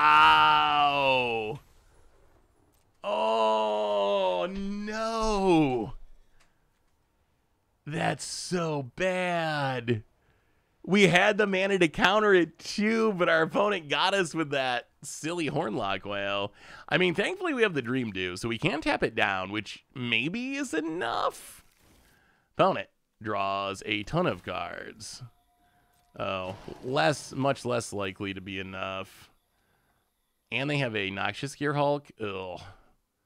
Well, okay, Unholy Heat this. Yeah, I think it's slipping away. We've also been missing lots of land drops, so Grave Expectations. Well, 1, 2, 3, 4. How are we missing so many land drops? Well, play the Dream Drew. It's not going to be enough, though. Not going to be enough. Dream Dew Entrancer. Tap down. Atraxa hits you to 3. But this Noxious Gearhulk is going to gain our opponent back to life and give them the blockers, and they got Field of the Dead going. Can Mana Tide save us? Opponent. Oh, and they have the silly Slicer.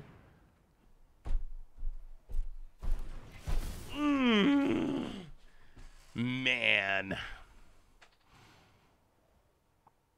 Well, I think we are nearing the scoop stage of this game. Oh, that was such a blowout. See how good the Mana Tide should have been? The Mana Tide should have been so good. Should we not have attacked with a Dryad? How do you play around Hornlock Whale? Who plays Hornlock Whale? So I don't think we could avoid playing around it, but boy, that was brutal.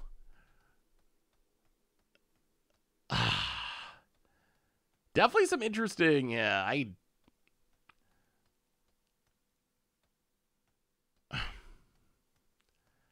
definitely interesting plays. I do think it's possible. It's possible that our opponent's watching. So the opponent's going to kill the Fairy Mastermind. The, answer the Dryad into leave a mana up for Titan of Industry, yeah, it's a little suspicious, I would say. About it.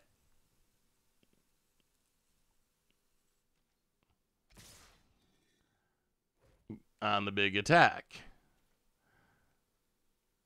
Okay, sure, I guess. Bona hits us. And Yarian Sky Nomad.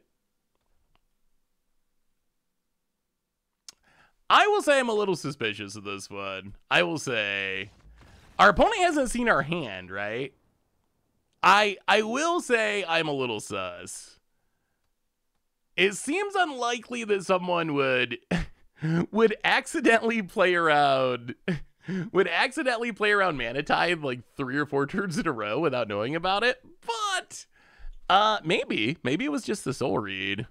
Maybe people see Saffron Olive and they assume Mana Tithe, but the way that played out is very, very odd. I don't know how they always managed to leave 1 mana up every turn without knowing that we had a A mana died to play around. Well, okay, this hand, do we keep it? We have all of our basics and our dual lands. We do have the Brain Surge to get out from under it. About it, Forest Hand. Passes. Well, play a land, and... yeah, we're not going to Vine Lash. We'll just pass the turn.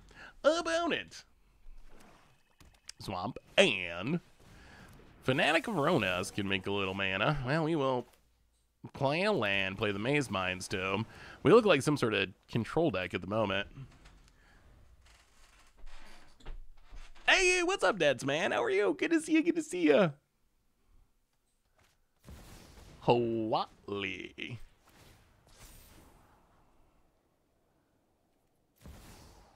Do we even want this land? Not that much. We really want a land that makes green mana. A land that makes green would be better. Found it. Getting a little what in here. And grabs a swamp. And plays a fetch. Well, let's keep scrying. See if we can scry our way into a land that does things. Field of the Dead. Oh, boy. Oh, jeez. Yeah, I mean, we can't really use that at the moment. Titan Industry, can't really use that either. Well, let's play this fine. Boy, this deck is going horribly. Yeah, the sleeves are pretty cool. I do like the Flibble Flip sleeves. Well, get a couple Vine Lashes. Vine Lash and Baby. So, chat, we didn't really talk about the MSRP thing. One of the things that Wizards announced, amid all their infinite announcements, MSRP coming back. Do you think that actually does anything? Like, do you think that's going to actually be helpful? I think it's a win. Like, it's not a bad thing. But do you think that there's actually going to be any impact on prices? Are we going to see things cost less because of it? I'm not sure that we really do. What in the world is... So, MSRP is manufacturer's suggested retail price. Essentially, it used to be that you knew. They actually listed the prices here, so we do again. You used to know how much Magic cost. There used to be prices that were suggested by Wizards, and people would follow or not follow. But you used to know what Wizards thought things should sell for, essentially. And then they got rid of MSRP, and then things got a little confusing. You would never know if something's selling for... if a Commander deck's selling for $70, is this a super special Commander deck that is worth more money for some reason? Some sort of, high-end all-foil deck or whatever, an exclusive deck or something? Or is someone just charging you an extra $30 on it? You would never really know, because you wouldn't know what price things were supposed to be. Funeral Room, eh? Well, Bona gets in Eds's. And passes. Well, let's scry with the Maze Mind's Tome. Commercial District. Okay, that is a land that makes other colors of mana. Technically. Play the Commercial District.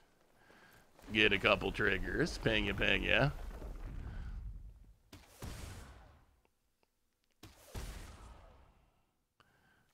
And I guess let's Surveil, and then I think we probably just grab Lutri.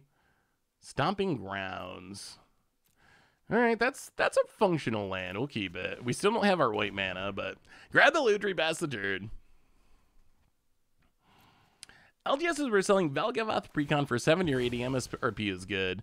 Yeah, I definitely don't think it's a bad thing. But do you think it'll prevent that? Like, do you think that we'll see less LGSs selling the Valgavoth Precon for 70 or 80? I don't know if it'll have that big of an impact or not.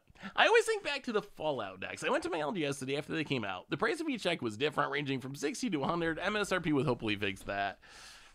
Yeah, maybe. But I think, so this isn't a downside to MSRP, but I think what you might run into in that scenario, all right, that is a good card. Next is a Becoming. Opponent draws a card. Gets in with the Huatli. Passes. Okay, so what do we do about this? So we can Blood Braid. The Nexus of Becoming is very scary. Let's play the Blood Braid. Spin into a 6. Stomping Grounds untapped. Ping ya. Elvish Mystic. And then hit you with the Blood Braid. Alright, opponent's going to trade with the Wally. Sure. Drain us. I mean, maybe this Titan of Industry can... 1, 2, 3, 4, 5, 6. If we find a land, maybe the Titan of Industry can get rid of this Nexus or this Funeral Room. Hey, Seth, is there anything you're hoping for from Innistrad Remastered? Personally, I want a borderless Champion of the Perished. Ooh. I mean, Innistrad's a set that I love. I'm excited to have it back. Innistrad Limited was so good. Hopefully this will be comparably good. Maybe some like cool werewolf treatments. I think when original Innistrad happened, the werewolves were just so cool. That was just, they never done anything like it before. So it was like even cooler than it was when it came back in the future. So, man, all right, Nexus of Becoming. Opponent sniping our mana is kind of bad. And now they get a Glissa. Well, all right, let's scry. Gain a little life. Lumra is a good card that we can't currently cast.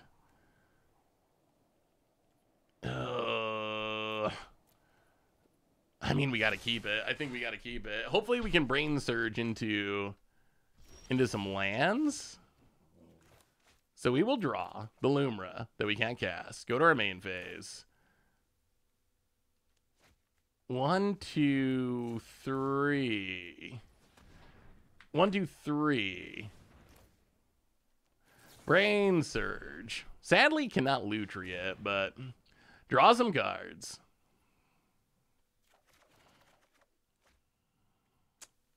Huh. Well, put back a land. Put back Lumra. Draw the Lumra next turn. Play the Triumph. Ping ya. Bang ya.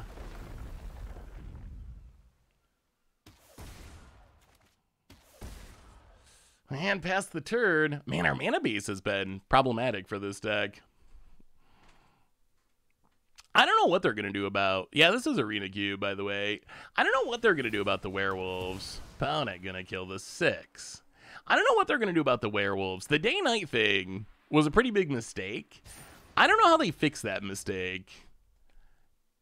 I don't know. How do they fix it? It seems like it has to evolve an errata in one way or another.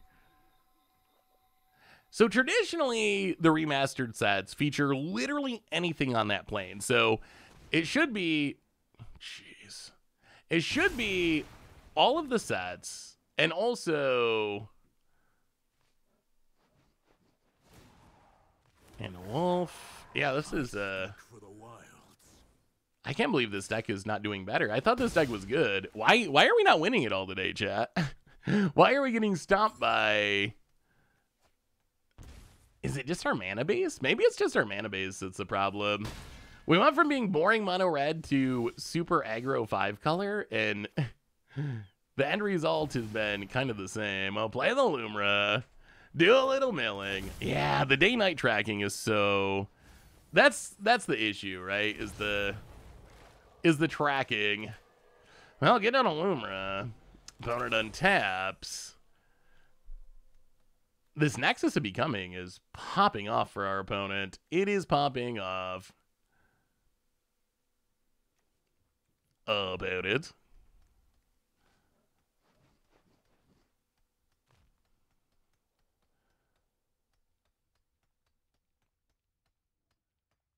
Thinking. So what do we do next turn?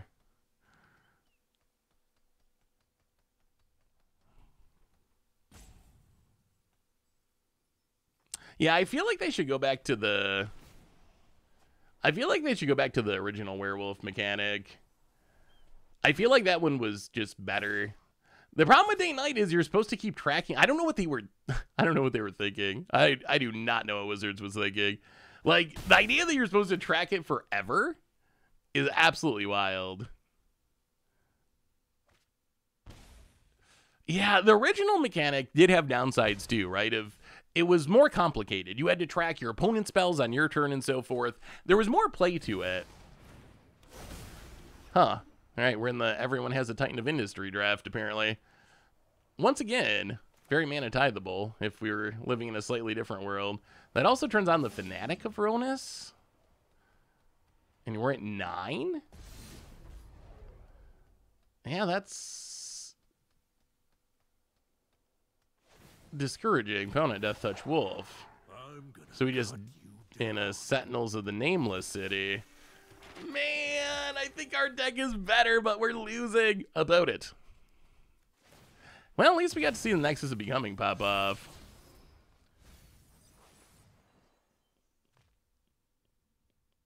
Mero talked about it, only stayed all the time to save space on rules text. Do they not understand?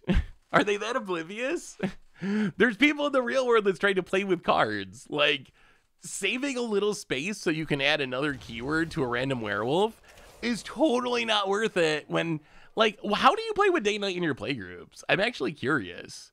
I would push so hard. I would push so hard if you're in a play group to just disregard it. Like, track it on the battlefield and then do not track it. It's just so tedious. I don't understand the point of it. Yeah, we're just dead here, unfortunately. So we get to Titan of Industry. We can blow up an artifact. We can make a 4/4. The problem is we still just die. Fairy Mastermind of the graveyard. We can't attack. Block here, block here, block here. Yeah, opponent just has lethal. All right.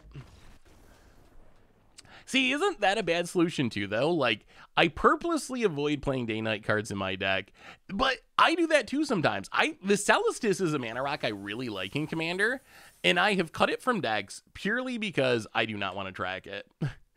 And I feel like that's very counterproductive for Wizards, right? Isn't that very counterproductive? To make cards, your entire business is to sell people cards, and then you make a mechanic that makes people not play the card because you just made the mechanic in such an awkward way. Have you considered playing the Bazaar? What's the Bazaar? All right, so opponent's on the play, unfortunately. Well, all right. It's time for this deck to make a comeback. I still feel like this deck should be good. I feel like game 1 probably got stream sniped. Game 2... Really? You got a swords or something? Prismatic Ending, sure. Well, play the land past the turn. Oh, haven't tried it. Is it good? Well, let's play the land, grab a Lutri, pass the turn. I do like auto battlers. Do you think that Naya Legends will be good in Foundation standards? It's looking very good after Foundation spoilers. So what did we get? Yeah, I guess we just Blood Braid.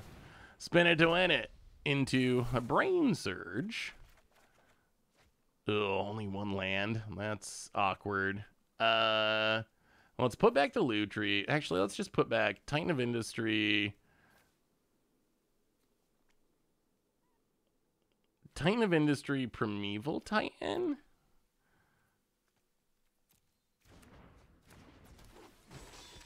We are kind of one land short of doing the thing, though. Get in with the Blood Braid. Hit ya. Have to discard the hand size. Also awkward. I guess Dryad's doing nothing. Actually, we probably don't need Lumra. If we ever get enough mana, we have the Primeval Titan anyway. So wait, what are the new legends that we've gotten? Do you have a list for Naya legends? I'm curious. Opponent. Wait, they randomly had Ocelot Pride under the cryptic coat and flipped it and started making cats. Okay. Sure. Let's heist ya. And take a...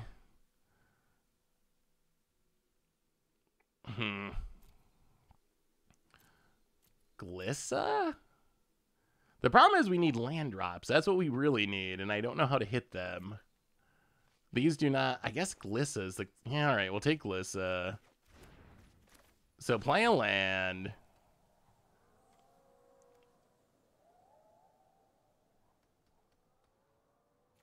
Play Glissa. And pass the turn.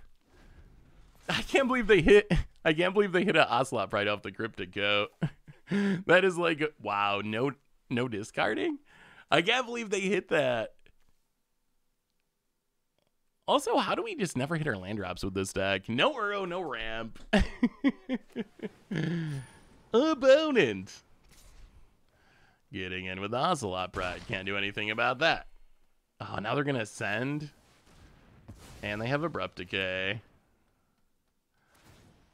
Opponent makes 2 cats. Well, I mean, we will kill the Ocelot Pride. This is going so poorly. And pass the turn, play defense. So we can flash it a Mastermind, I guess.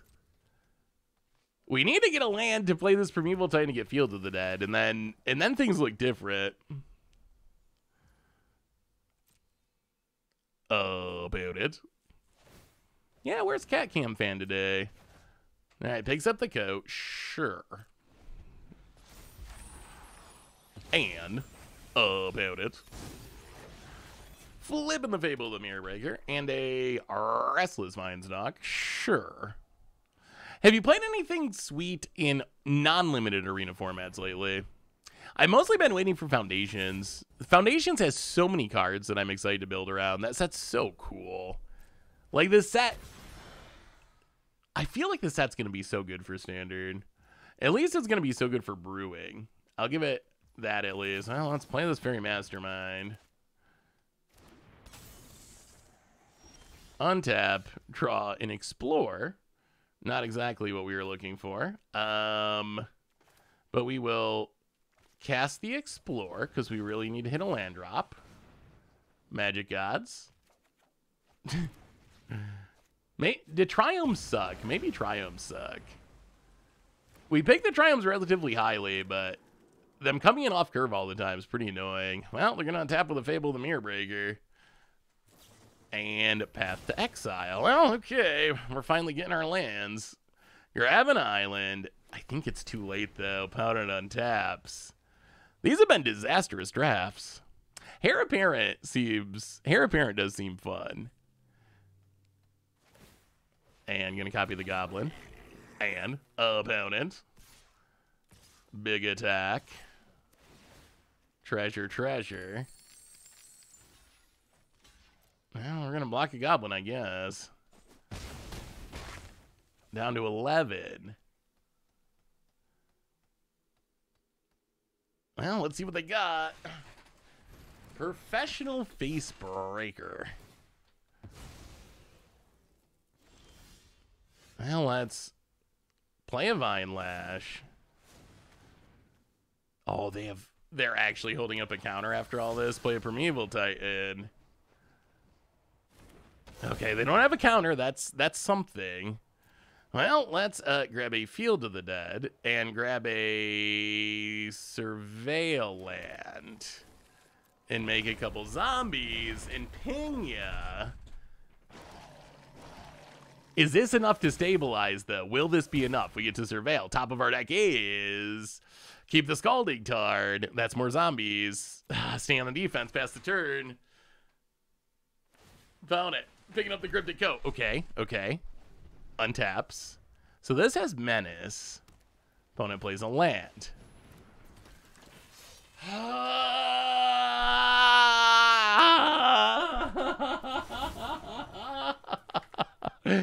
Cursed! Cursed! We're so cursed. My goodness. Does anyone else think that Wendy's hamburgers became so garbage? Isn't their whole thing that beef is fresh, totally better than everywhere else? Wow. We cannot catch a break today. Okay, all right, we're gonna do one more draft. This time, okay. We're just gonna close our eyes. It doesn't matter what we do. And we're not even gonna look. We're just gonna click cards and it's gonna turn out exactly the same. That was a very frustrating draft. But actually, both of these have been kind of frustrating. Fast food. So Wendy's is fine. I haven't had Wendy's recently. We'll see how much we may get through.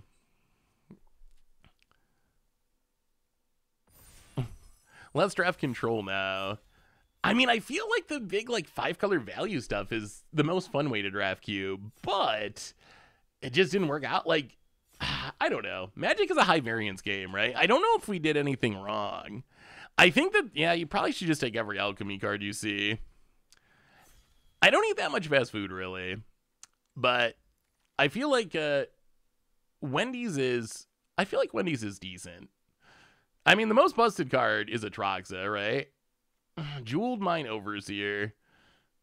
Conjure 7 dwarves to top of your library. They perpetually gain. When the creature enters, draws a card, then shuffle. What? Conjure 7 dwarves to the top of your library and then shuffle? Who words these cards? Who came up with that wording? Oh, wizards. Nissa.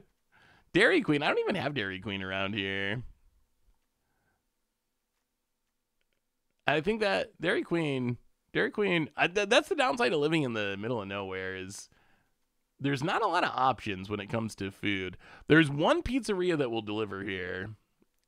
I think what we probably should do is just take every alchemy card. I think that's the actual meta. It doesn't matter the colors.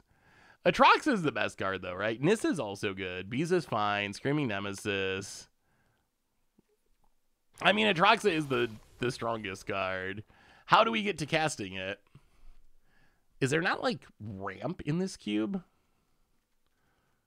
Do you not get to ramp? Or you're not allowed to ramp? I mean, Mockingbird's a good card. Please don't pick Atraxa. Why not pick Atraxa? Tracker's cool. Phil would pick Tracker.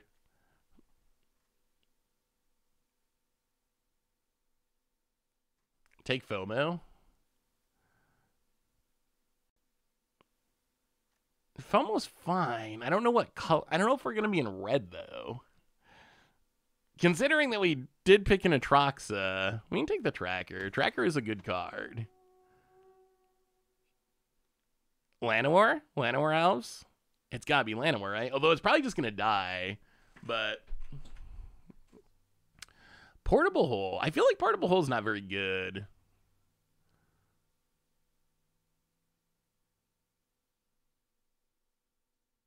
Yeah, let's just take Llanowar. Mosswood Dread Knight's also a good grindy card. Also Windswept Heath. Ah, man, we should probably be picking fetches, actually, even over Llanowar. We got to take the fetch. It's a fetch that's even on color. And we technically... Ooh, wow, another one. Okay, I think we're going to take our fetches now. We're just not even going to look at the rest of the pack. We're just going to take the fetches because we know we have to. And be responsible. And now we can pick the fun cards. So what... Ooh, Leyline Binding? Are we just trying 5-color again? 5-color, but with better luck this time?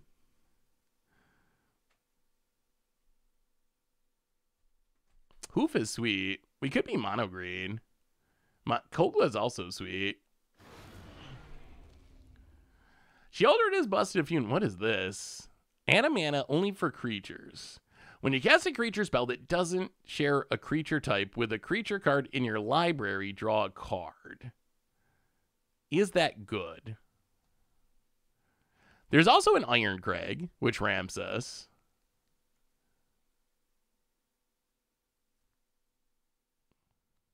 Yeah, it's fine. Its mana only works for creatures.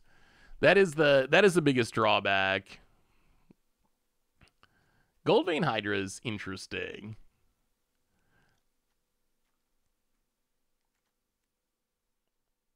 Yeah, Goldvein's fine. Let's try Goldvein. Ooh, Vorinclex. Vorinclex is a card we could probably do something with. It is a scary effect. I also love Crabomination. I don't even think Crabomination's is good. Crabomination actually is pretty bad, but it is a really fun card to resolve because you just never know what's going to happen. It's kind of like Mega Heist. You just heist everything. I guess, so Vorinclex at least is in our colors more than Crabomination is. Let's take Vorinclex. Let's see if we can do some Vorinclex. Wow, and a Nantucko. See, we had Nantucko last draft and we couldn't find it. We already got 2 fetches. Nantucko seems great. There's a 3rd fetch, but Nantucko's just really, really solid. I don't even know. Maybe we don't even end up playing the Atraxa. We might not. Huh.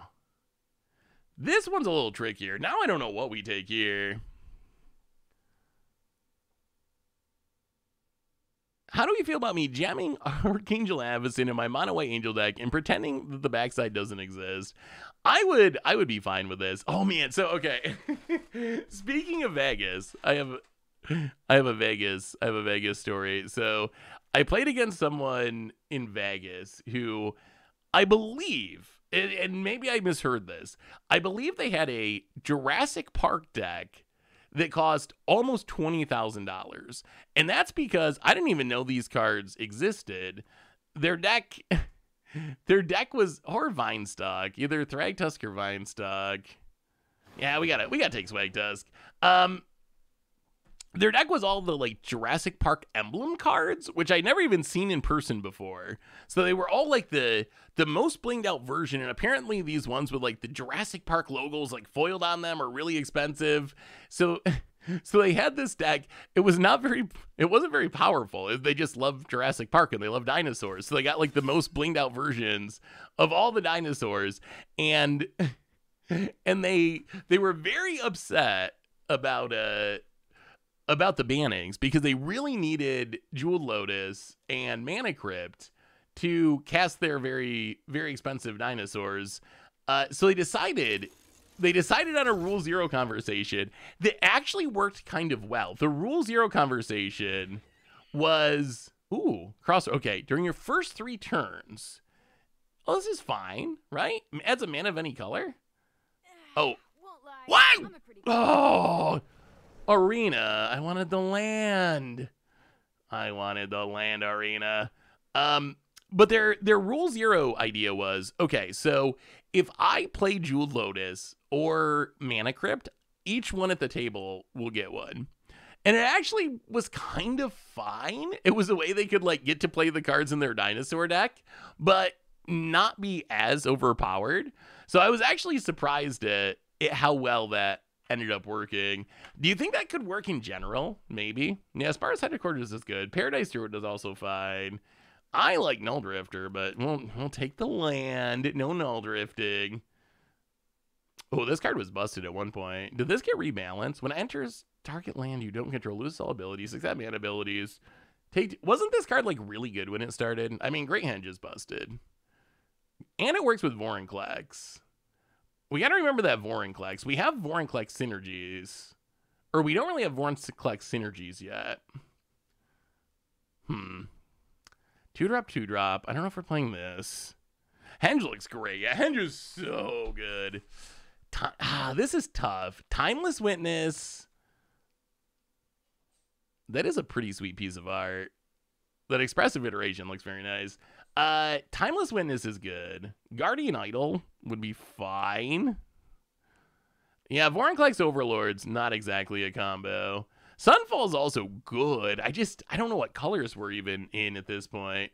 Dig is also good if we want a double blue card. Cut Down is fine if we want a black card. And we do have some black mana. Cut Down, I'd rather have a hard removal spell. I feel like Cut Down doesn't hit enough. We're gonna take the Eternal Witness for now. Treasure Cruise? Do we need card draw? We have Great Henge. So maybe Cultivate. Cultivate's probably the right pick, actually. Cultivate ramps us into our big stuff. It fixes our mana. Yeah, I miss Eternal Witness. I'm surprised we still don't have Eternal Witness on Arena. Also, Elspeth Conqueror's Death. Actually a really good card. I was impressed with the one guy's land CDH deck. Oh, was that like the mono green one? That deck was really good. That deck was very strong. I was impressed by that deck too. Ooh, Deathrite or Pilgrim. We're almost like mono green. We actually could kind of be mono green. I don't know what our Vorinclex is doing with mono green. Oh, Mana Tithe.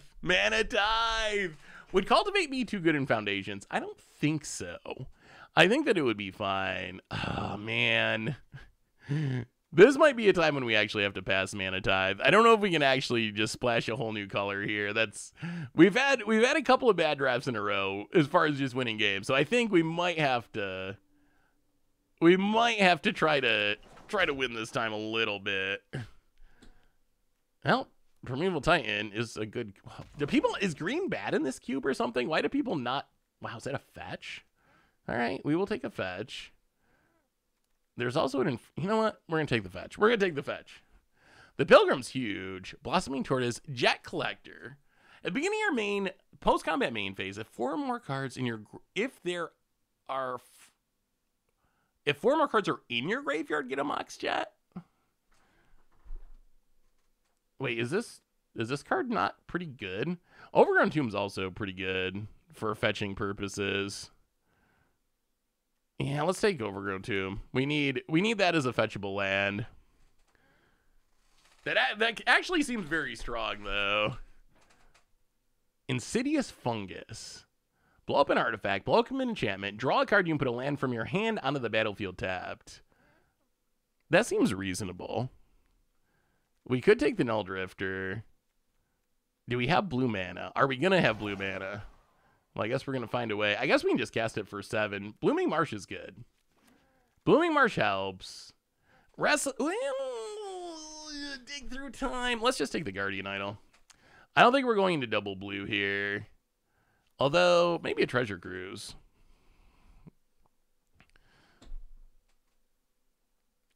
Yeah, this view is very bad for seeing your curve.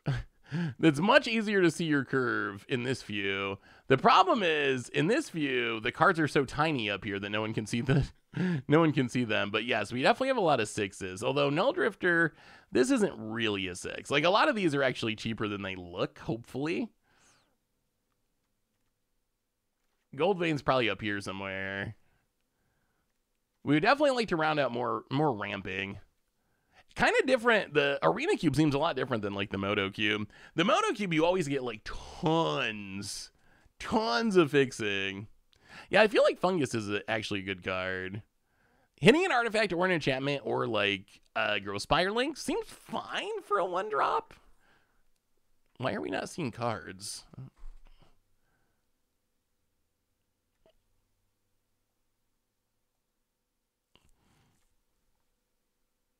Kaido or Restless Fortress? Let's get rid of the Kaido. Just make victory that much sweeter. Who has time to read all those alchemy cards? Ooh, Jace the Mind Sculptor. Better than all. Jace the Mind Sculptor. Malevolent Rumble's fine. Nexus of Becoming is proving to be pretty good.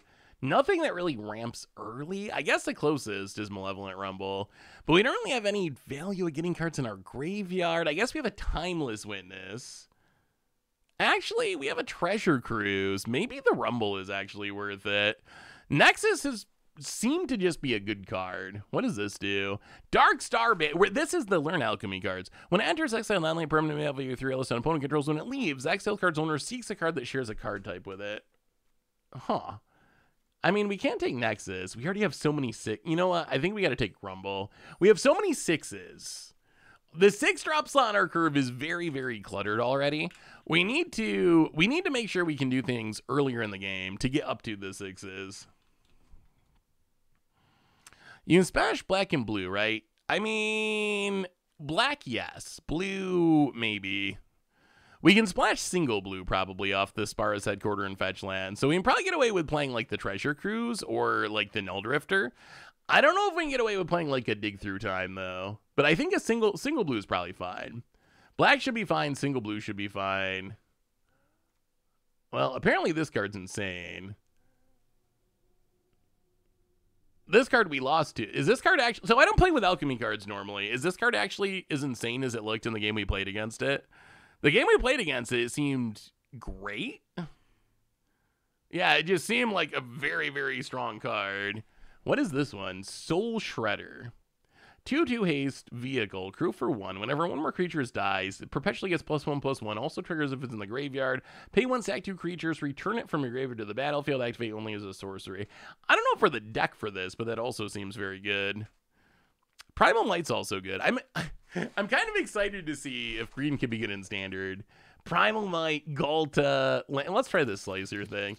Primal Might, Galta, Llanowar Elves. Yeah, I've never seen... I don't play alchemy formats that much, I guess. If they don't show up in Timeless, then I probably... Ooh, Field of the Dead. Can we do it? 1, 2, 5, 6, 7.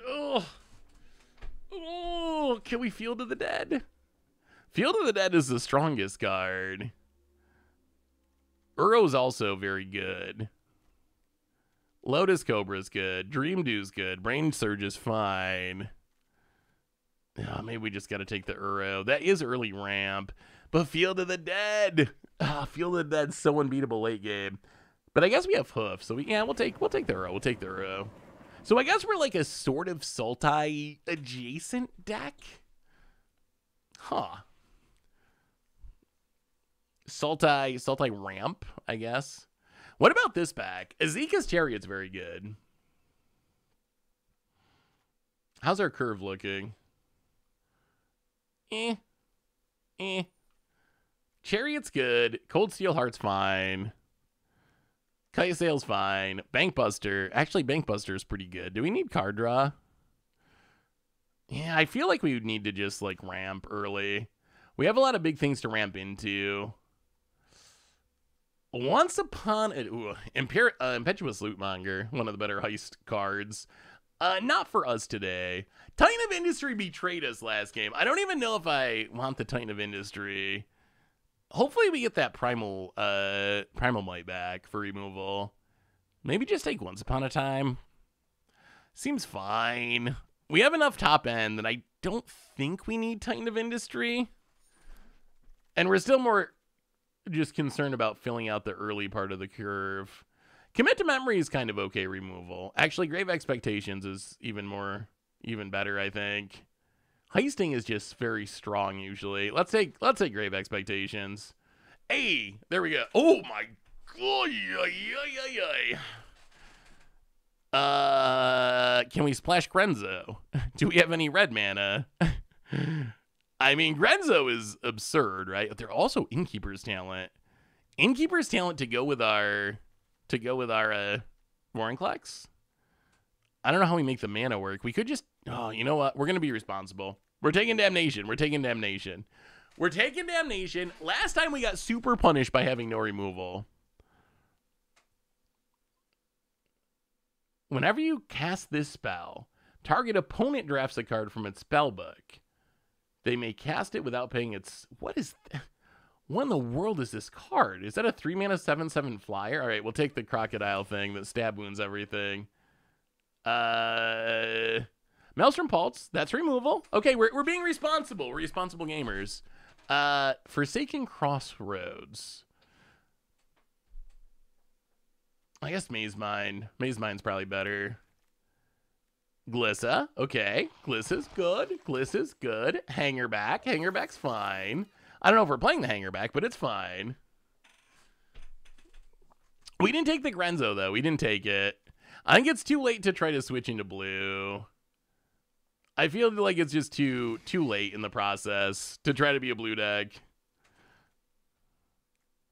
I feel like we can get away.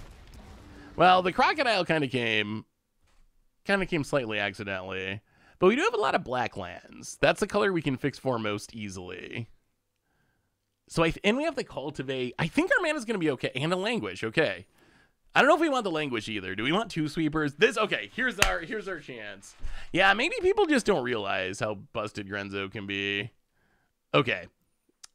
So, 46 cards. How many lands are in this deck? 17. Okay. Oh, we could play this Kaido too, actually. Crackling Observer. Crackling Observer actually seems good. That's at least in the conversation.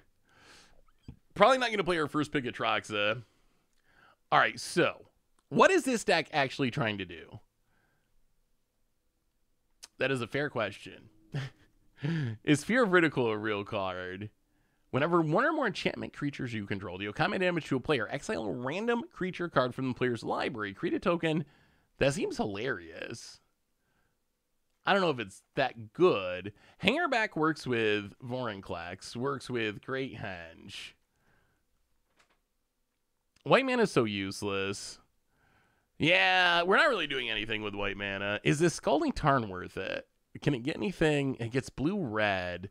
So actually, the Scalding Tarn can get the Spara's headquarters, so that's actually kind of nice.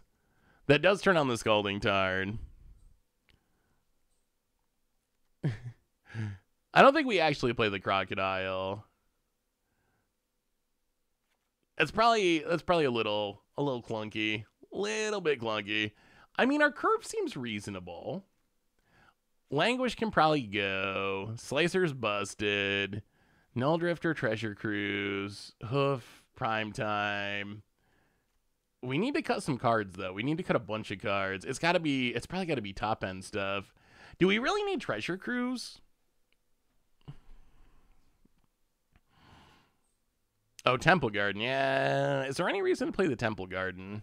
Not really. Yeah, we can get rid of the Temple Garden. We need to cut non-lands, though. We could cut blue completely. That would, so if we get rid of the Treasure Cruise and Null Drifter, Uro.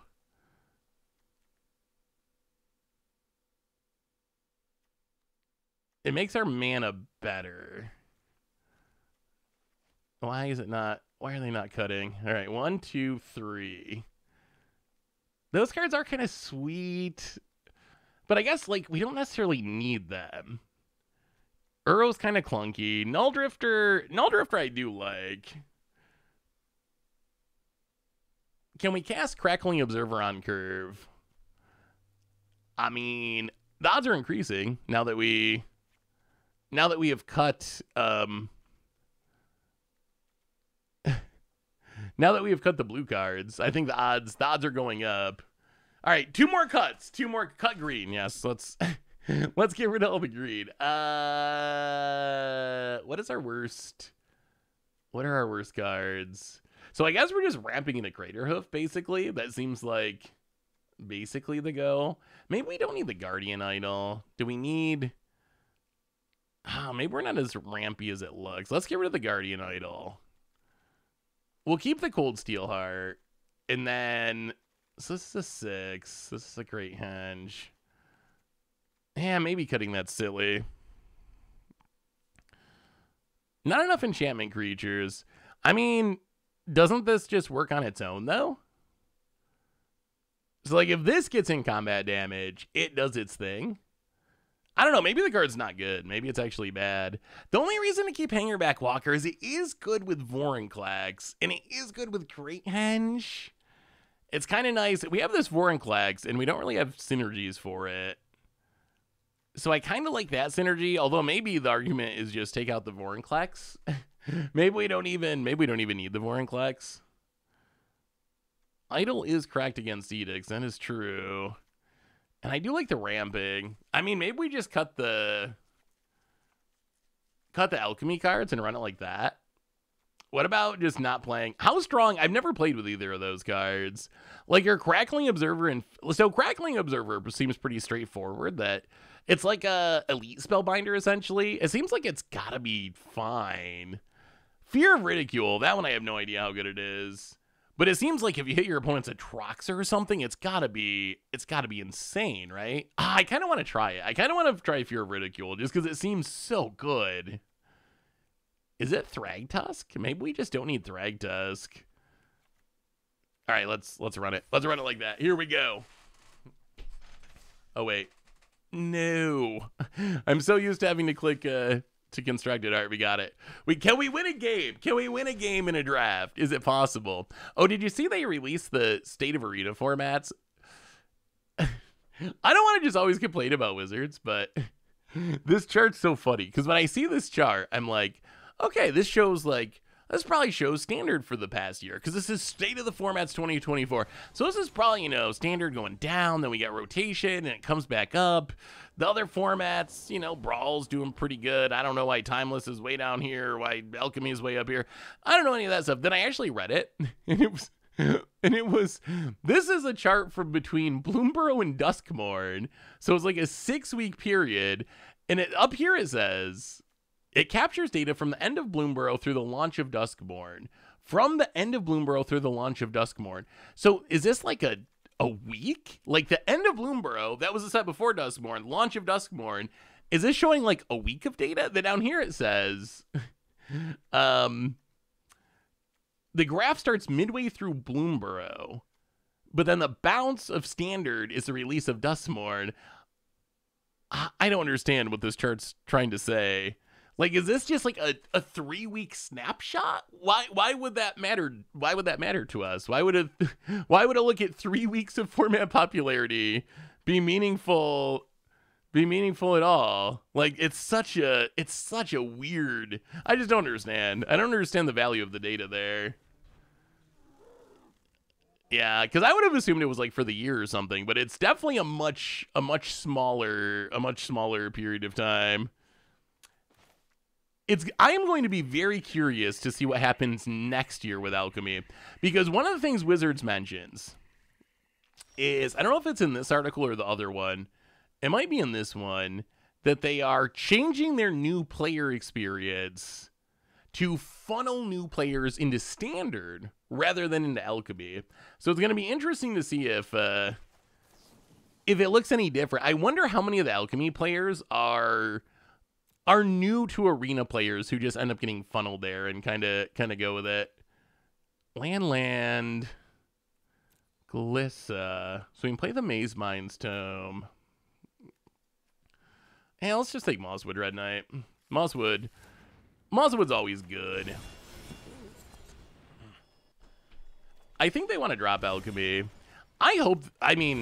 If you love Alchemy, I hope they keep it for you. But personally, I hope they drop it. I don't really, especially with this new 5-year standard and so forth, I kind of hope they focus more on Standard and pushing people into Standard rather than pushing them into Alchemy. But the great thing about Magic, though, is there's so many ways to play it, right? That's the, wow, they just hard whiffed on that, on that Overlord of the Baelmerk.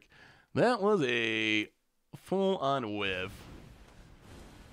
Now let's play the Mosswood Dread Knight, play the Misty Rainforest, pass the turn. So standards sets rotate every 3 years, but now we have Foundations that's going to be legal for at least 5 years. So that's, I think I said that in the wrong way, but I was thinking of Foundations being legal for at least 5 years. Let's just take Overgrown too. Opponent of Biomancer, sure. Well, go to combat, smack ya. If you want to block with your Snake, that's fine. Then we'll just trample over, hit ya. Draw a card. And, ooh, Springheart Nantuko.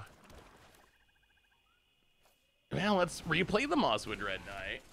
We're getting close to the Primeval Titan. We're getting close. Yeah, I was surprised at how low Timeless was.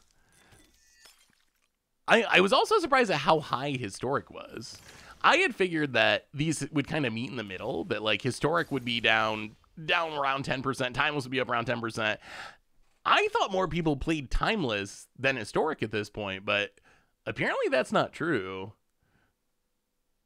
Blood Tithe Harvester, eh? I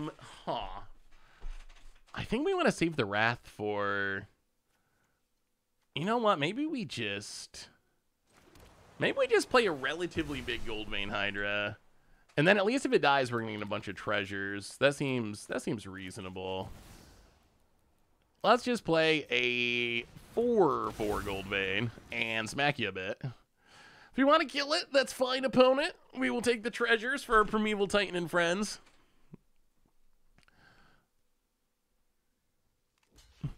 Yeah, maybe this was like an hour. This was like August 27th between noon and 1 p.m. This is the popularity of formats. Found it. Wow, actually answers the Mosswood Red Knight. Sure. Well, that's fine. That's fine. We dropped to 11, which is a little annoying. Let's play the land. We do need to not die. 3, 4, 5, 6. In their deck that could have burn. Now let's play Prime Time.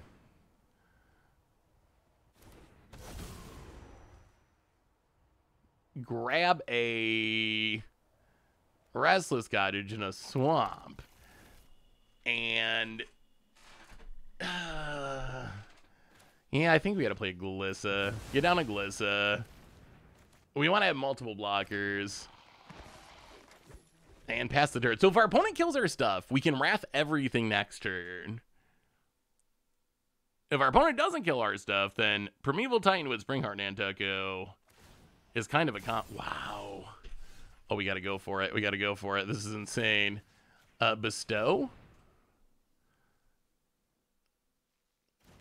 Oh, God. Play a forest. And pay the 2 to get a Primeval Titan. To get 2 more lands. Got him! I know this is not the best example, but you can't unban Primeval Titan in Commander. You just can't. You can't. I hope Wizards is not thinking of that. Could you imagine Commander with Springheart Nantucket Primeval Titan? Oh, that's, I mean, it's not a full infinite combo, but it is pretty close. Yeah, Springheart Nantucket was such a great card. It's one of my favorite Modern Horizons 3 cards. That's the thing about Modern Horizons. Like, as much as there's parts of it that I dislike, there's also parts that just make me very happy. Like Springheart Nantucket it's such a cool card. So what do you think? What do you think of Foundations? Lost in all the shuffle of Vegas's and everything else going on in the world. Where are you at with Foundations? How good? I don't know what to make of this set. It is stronger than I thought it would be. I will say that. I said that in the podcast yesterday too, but it is stronger than I expected. I was expecting it to be worse than it was. Seeing omnisciences and doubling seasons and so forth show up in the set, actually kind of a big surprise. Well, I don't really want to run this out. Why we don't have black mana if we can help it. Yeah, no Panharmonicon. Although the good news is they print a Panharmonicon in like every set, so so in the end, let's do a little rumbling, and I guess we just take Windswept Heath. Play the land. We can get an Overgrown Tomb. What do you think about it being legal for so long? That's my only concern. I love core sets, and I really like the set Foundations, even though I'm a little worried it's too strong. I don't know if I'm going to get, like, Maze's End, one of my favorite build routes. Maze's End, every time we've played it in any format, I have a blast with it. I cannot wait to try Maze's End in Standard. Like, we're going to have some really fun decks to try out. Ooh, Zamone. Prime number Zamone. Sure. We'll grab an Overgrown Tomb tapped. And opponent gonna make a Primo. Ooh, Slicer gets better in the future. Let's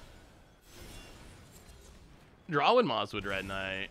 Play a Forest. Play a Mosswood Red Knight. And pass the turn. Want to see the sweet deck I made? Yes, I'd love to, Fruit Kid. Are you buying any starter kits to gift? What do you think?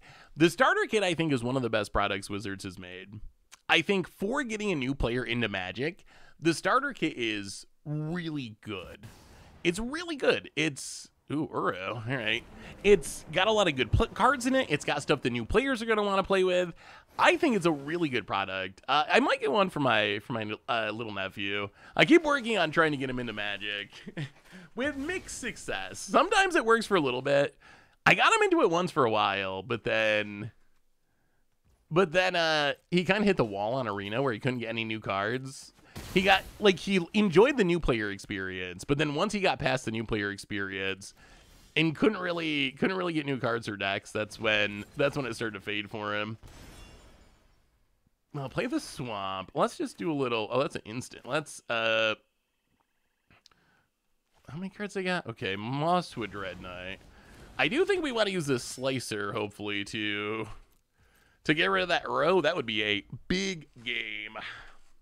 I know, it's so frustrating because I couldn't even give him gems. That's not built into Arena. Hey, what's up, Substity? How are you? Good to see you. There's no mechanism. It was like, well, if you talk to your dad and get him to let you use his credit card and then tell him I'll give him the cash for it, or so, like, it was this big workaround. There was no way I could just be like, hey, I will just give you some gems so you can build another deck. Yeah, it's kind of funny that it's not set up for that. Artifacts for standard from Fruit Kid. Let's see Fruit Kid. I like that it's very budget friendly. Onticus. Ooh, Legion Extruder. I was very high in Legion Extruder. I still think Legion Extruder is pretty good. That looks like a very sweet budget deck. I've had some luck playing, is it Artifacts? Well, here comes Primo. Let's do a little heisting. A little heisting of the library. Ooh, Counterspell. Well, let's take Counterspell, I guess. Opponent makes a 5/5. I'll play the land. 1, 2, 3, 4, 5. Well, I think it's time. So we get to kick a Splicer. This I think is going to be ridiculous. So we will take a gold. Wait, it's returned a card? Oh, this card's insane. I thought it was a creature. It's any card? And then it's any card in your... Wow. Oh, this card's ridiculous. How did they print this? I thought this was all restricted to just creatures, but you can do it for anything. That is wild. No, golly. Okay. Yeah, that card's insane. Oh, I thought it was creature, permanent or something, but you can just snag anything. I mean, I don't usually play with alchemy cards, so the only time I see them is if someone plays them against me in Timeless or I play Cube. My LGS has a casual legacy event this week. They allow any number of proxies. What should I play? I am glad to hear about it, LGS doing proxy legacy. I feel like legacy, we need more of that. We need more legacy support. So you're trying to be competitive. Like, I think the Reanimator deck is still like the best deck in the format. So if your goal is to go there and try to win, I think that's probably the best choice as far as just like being as spiky as possible. If you want to have fun, I don't know. I like the Leyline Helm deck is cool. I like some of the Creative Technique deck. Have you ever seen the Creative Technique deck? I don't know if it's good anymore. The Creative Technique deck is one of the wildest decks. There's a video of it. Yeah, Mississippi River is... this is Mississippi River. They changed the name apparently, but it's so hilarious. It's one of those decks. If no one at your LGS plays it, show up with it once. You'll probably just crush everyone, and then they'll be teched for it in the future, and you'll never win with it. But the Reanimator deck's very good. Food Chain's cool. Nick Fit. I don't think Nick Fit's still really a thing anymore, is it? Nick Fit's probably my favorite overall legacy deck, but man, let's do some heisting. Opponent, we'd like one of your cards. Like a... Well, I guess a Phantasmal Image is fine. Oh, so we can... Wait, Phantasmal Image the Slicer? So we can Phantasmal Image the Slicer. Well, it's Phantasmal Image. Copy the Slicer. Get back the Grave Expectations. Play a land. 1, 2, 3, 4, 5. Let's cultivate. Let's cultivate. Keep our ramp going. Grab a land. We've gotten almost all the lands out of our deck. We could use some more bombs. Well, let's pass the turn. Yeah, Bosch and Roll's great. Thraben is great. There's some very good legacy content. Both of those guys are great. Definitely worth checking out if you want to see Eternal for format stuff. Well, let's just chump. At some point, we're gonna Damnation. I don't think that point is quite yet, but at some point, we're getting close to the pop-off stage.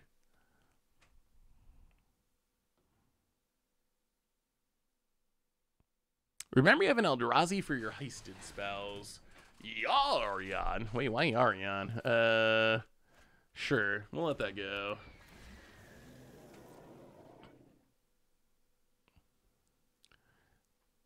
The question is, when do we Damnation? That's a real question. I feel like we also have the Timeless Witness, right? So we're going to Timeless Witness to get back our stuff post-Damnation. Well, that's heist you. Again.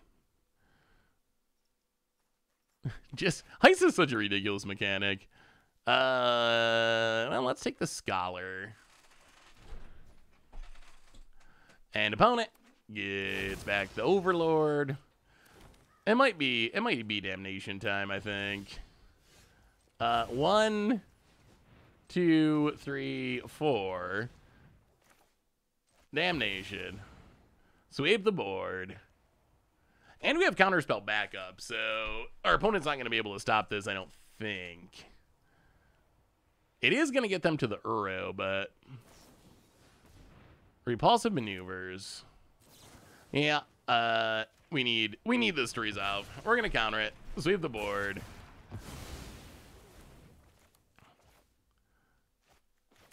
Dread Knight, draw a card. And play the land, and... I guess Dread Knight. Well, can we beat an Uro? Can we beat an Uro? We didn't really have reasonable attacks there anyway. Our opponent's stuff was so big. The new Damnation art does look sweet. They did a really good job with these special guests art-wise. I feel like the choices are, like, okay. But, oh boy, Primeval Titan.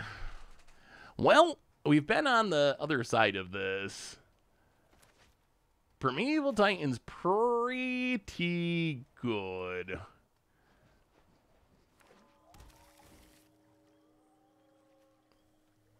And we don't have any removal at the moment. There's Vorinclex.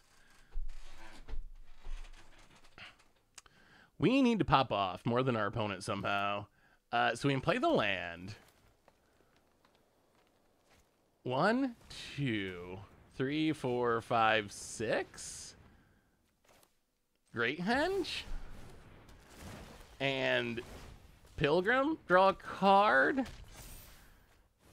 And Fear of Ridicule, draw a card. And Maze Mind's Tome, go. All right. I mean, let's see if this Fear of Ridicule is actually good. We can get down Vorinclex next turn. I think we need to high roll with this Fear of Ridicule. We don't really have any combo finish for the Vorinclex.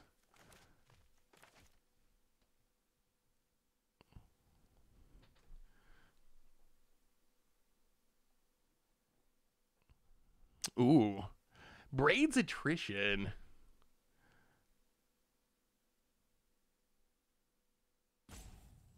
New Braids is pretty sweet. I wonder if they ever unban old Braids. Ooh, oh, blowout. Pest infestation. All right. Well, we're going to have to keep the Nantuko. Wow. Ye old 3-for-1.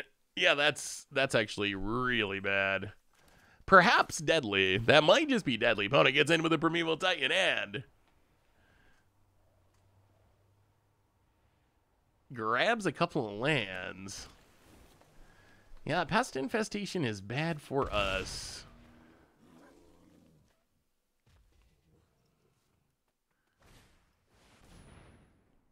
Although, wait, can we just do the Nantuko? We can bestow this on our opponent's Primeval Titan, right? Let's see if this works. So bestow on the Primeval Titan. Misty. Oh, that's way less cool. I thought I was so smart, but it actually, oh, that's a problem. All right, yeah. I guess we should have read all of that. So they will let you bestow Springheart Nantuko to your opponent's creature, but its ability only works if you put it on one of your own creatures. Huh. Ah, good to know. Hey Seth, how do you think Wizards will deal with the inherent value of spiking cards that exist in Standard for 5 years? That is a really, yes, I will accept the pun for that. But that was a good pun, because we were trying to do something cool, and it just didn't work under the rules. Plus, there's so much text. Who's going to read all the way down that paragraph? It's like a Terms of Service. Do you actually, how many of you read a Terms of Service? Have you ever actually read the Terms of Service? I'm curious how many people have actually done it. I feel like I can probably never sue anyone ever because of all the Terms of Service I've clicked OK to. Did you see that Disney stuff? That's the wildest story. Like, it blows my mind. The guy who went to Disney with his wife and then went to Disney with his wife. His wife died thanks to the negligence of a restaurant with the allergies. And the dude wanted like 50 grand. And they said no because he had signed up for Disney Plus trial years ago or something. And apparently signed away his rights to do anything. It blows my mind. The Disney thing is it's mind-blowing. It's crazy. What a world we live in. I don't know how that can be considered like the fair and just and correct ruling. Found it 6 and passes. Well, playing Swamp. Trigger the Tireless Tracker. Yeah, I guess we kill the 6. The 6 living is gonna start generating value, which is bad. Pass the turn. Oh, you know what movie I watched? Have you ever seen? Hey, what's up, Snout? By the way, I watched the other day Midsommar. I was looking for a different horror movie to watch, and Midsommar, I'd never watched it before. It was definitely one of the prettiest horror movies I've ever seen. Like, just as far as how artistic it was, just like the scenes and the shots were so good. Yeah, I was impressed. I really like Midsommar quite a bit. What about, so I didn't know the director of it. So I watched Midsommar, I liked it. Yeah, I saw the director, Ari Aster or whatever, did Hereditary. I haven't watched Hereditary. Is Hereditary worth it? Is it like Midsommar? Like, if I enjoyed Midsommar, would I enjoy watching the other one, Hereditary or whatever? Gitrog the Ravenous Ride. All right, opponent's gonna do a little popping off here with the frog. Gets in for 6. Yeah, well, let's crack a clue. Grow the Tireless Tracker. Untap land would be nice. All right, no untap land. Hits us. Down to 14. Well, sacks Underdog. Draws 3. Ramps 3. Maybe.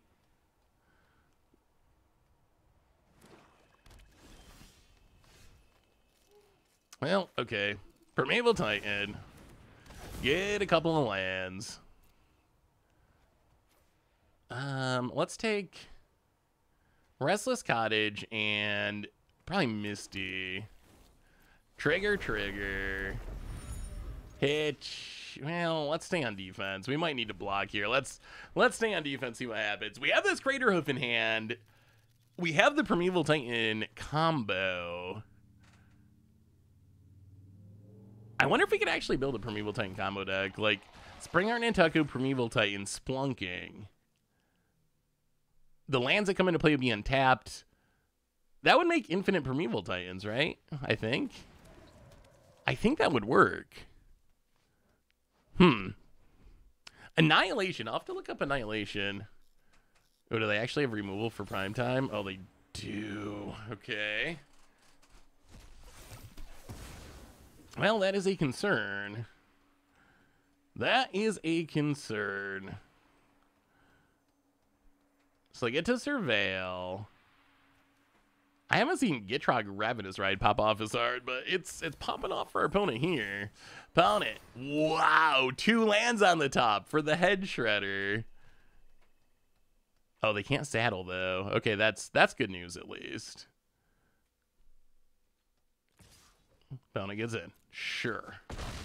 Heads us down to 8. We draw a Malevolent Rumble. Well.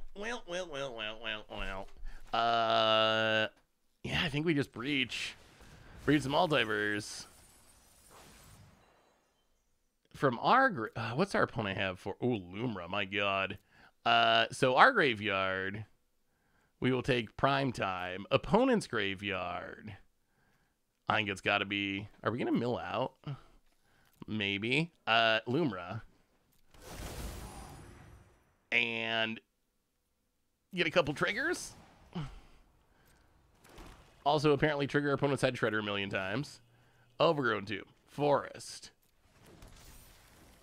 Trigger. Mill. Grow. Trigger.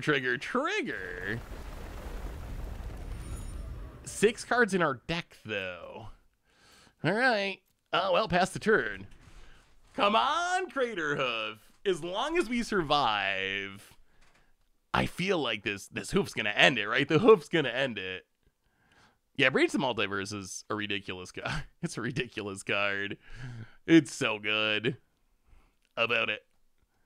It's so much value. Crater Hoof Nantucket seems sweet. Although, do we have a fetchable land left in our deck? That might be an issue. Tyvar, the Pummeler. Does this kill us? Wow! Wait.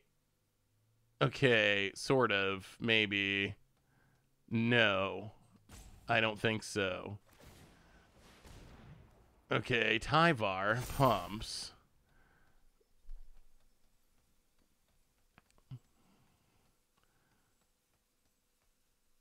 And they can pump again, but nothing has evasion, right?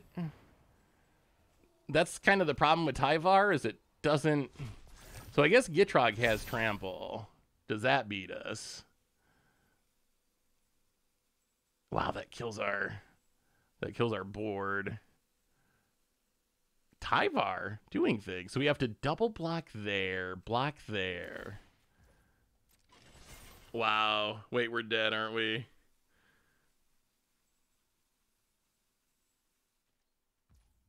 I think this means we're dead. Wait, is this Xaxes? This is Xaxes. You gotta be kidding me. I'm pretty sure this is Xaxes. We block. Soak up 21. 3 and 5. Oh, it's Xaxes. I'm pretty sure that's Xaxes. Yeah. Oh, well. Cursed. Jeez. Well, I gotta say, as far as winning, we did not do a lot of winning today. The good news is we did get to catch up and talk about a lot of stuff, but boy, we had absolutely no luck. Cat fan, how are you?